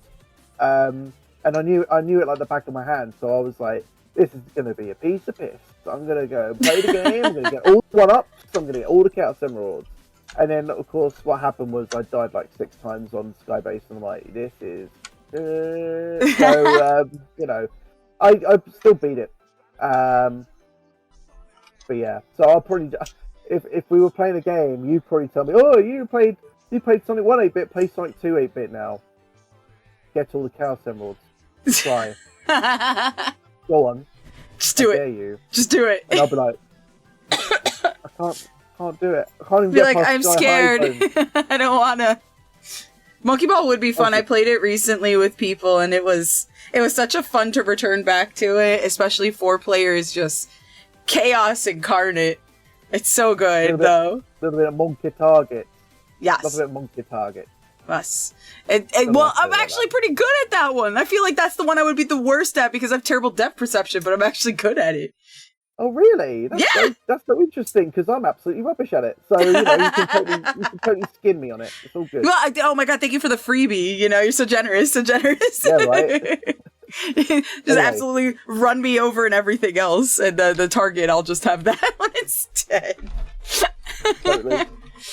All right, well thank you for having me on the show. It's been amazing. Yes, absolutely. Thank you for coming back for another year. I appreciate it. And everybody else, please, thank you guys so much for coming through for another evening of FOA. It absolutely means so much to me that you guys come through all the time. It really does. I can't begin to thank you guys enough for coming to all of the guest panels we've had, all of the game events that we've had. If you aren't following Dread or you haven't seen Sonic Stadium, I don't know how that's possible, but if you haven't seen any of that stuff, you absolutely should go follow them on their socials. Sonic Stadium's on there as well. You should definitely go check that stuff out. You will not be disappointed. And yes, that being said, one more thing for next week's schedule real quick. We will be having a guest panel on Monday. with Roxim as our guest. We're going to be talking about Sonic Riders' future and pretty much how far the modding community for Sonic Riders in general has impacted the way that the game gets played now, especially with Tournament Edition, DX, Evo, and all that stuff. It's going to be a really fun panel. We also have a panel with Neon Harper. We're going to be going through the entirety of the Game Gear Gauntlet. Really excited on that one. That's going to be super fun. Followed up on Thursday with Brent Zone as our guest panelist. We're going to be going through the Sonic Shuffle story mode, talking about how RNG itself is very integral with how the game plays, as well as 2 other events that are possibly going to be scheduled over the weekend. Please stay tuned for that. For the 2nd and 3rd, I will announce whether or not we're going to be having some community stuff going on. We are looking to do a watch party of Sonic Underground. That's going to be a lot of fun. So we're going to do a couple of episodes of that, as well as possibly doing a Transformed event with some other Sega creators. So real excited about that as well. Aside from that, that is pretty much it. I'm going to double check something and make sure I didn't forget, because more often than not, I did. But that should technically be everything that we're going on against. Oh, we do have a new design that's going to be dropping in the FOA store very, very soon. Please remember, if you are subbed to my channel, you do get 15% off when you go into the store and get stuff. It is automatically applied at checkout. We still have the new 90s poster design that's there, so be sure to check that out as well. We will announce what that design is the sooner that it comes up to the day. Oh my god. My keyboard got stuck. No! I knew the credits reset itself. Yay! Walk away. Don't look at my shame. Alright, perfect. Alright. I got the poster and it's really high quality. I'm so glad that you like it. That means a lot. Alright. You guys have a fantastic night, and remember to show appreciation for something this amazing thankfully takes ages. Y'all have a good night! Bye-bye.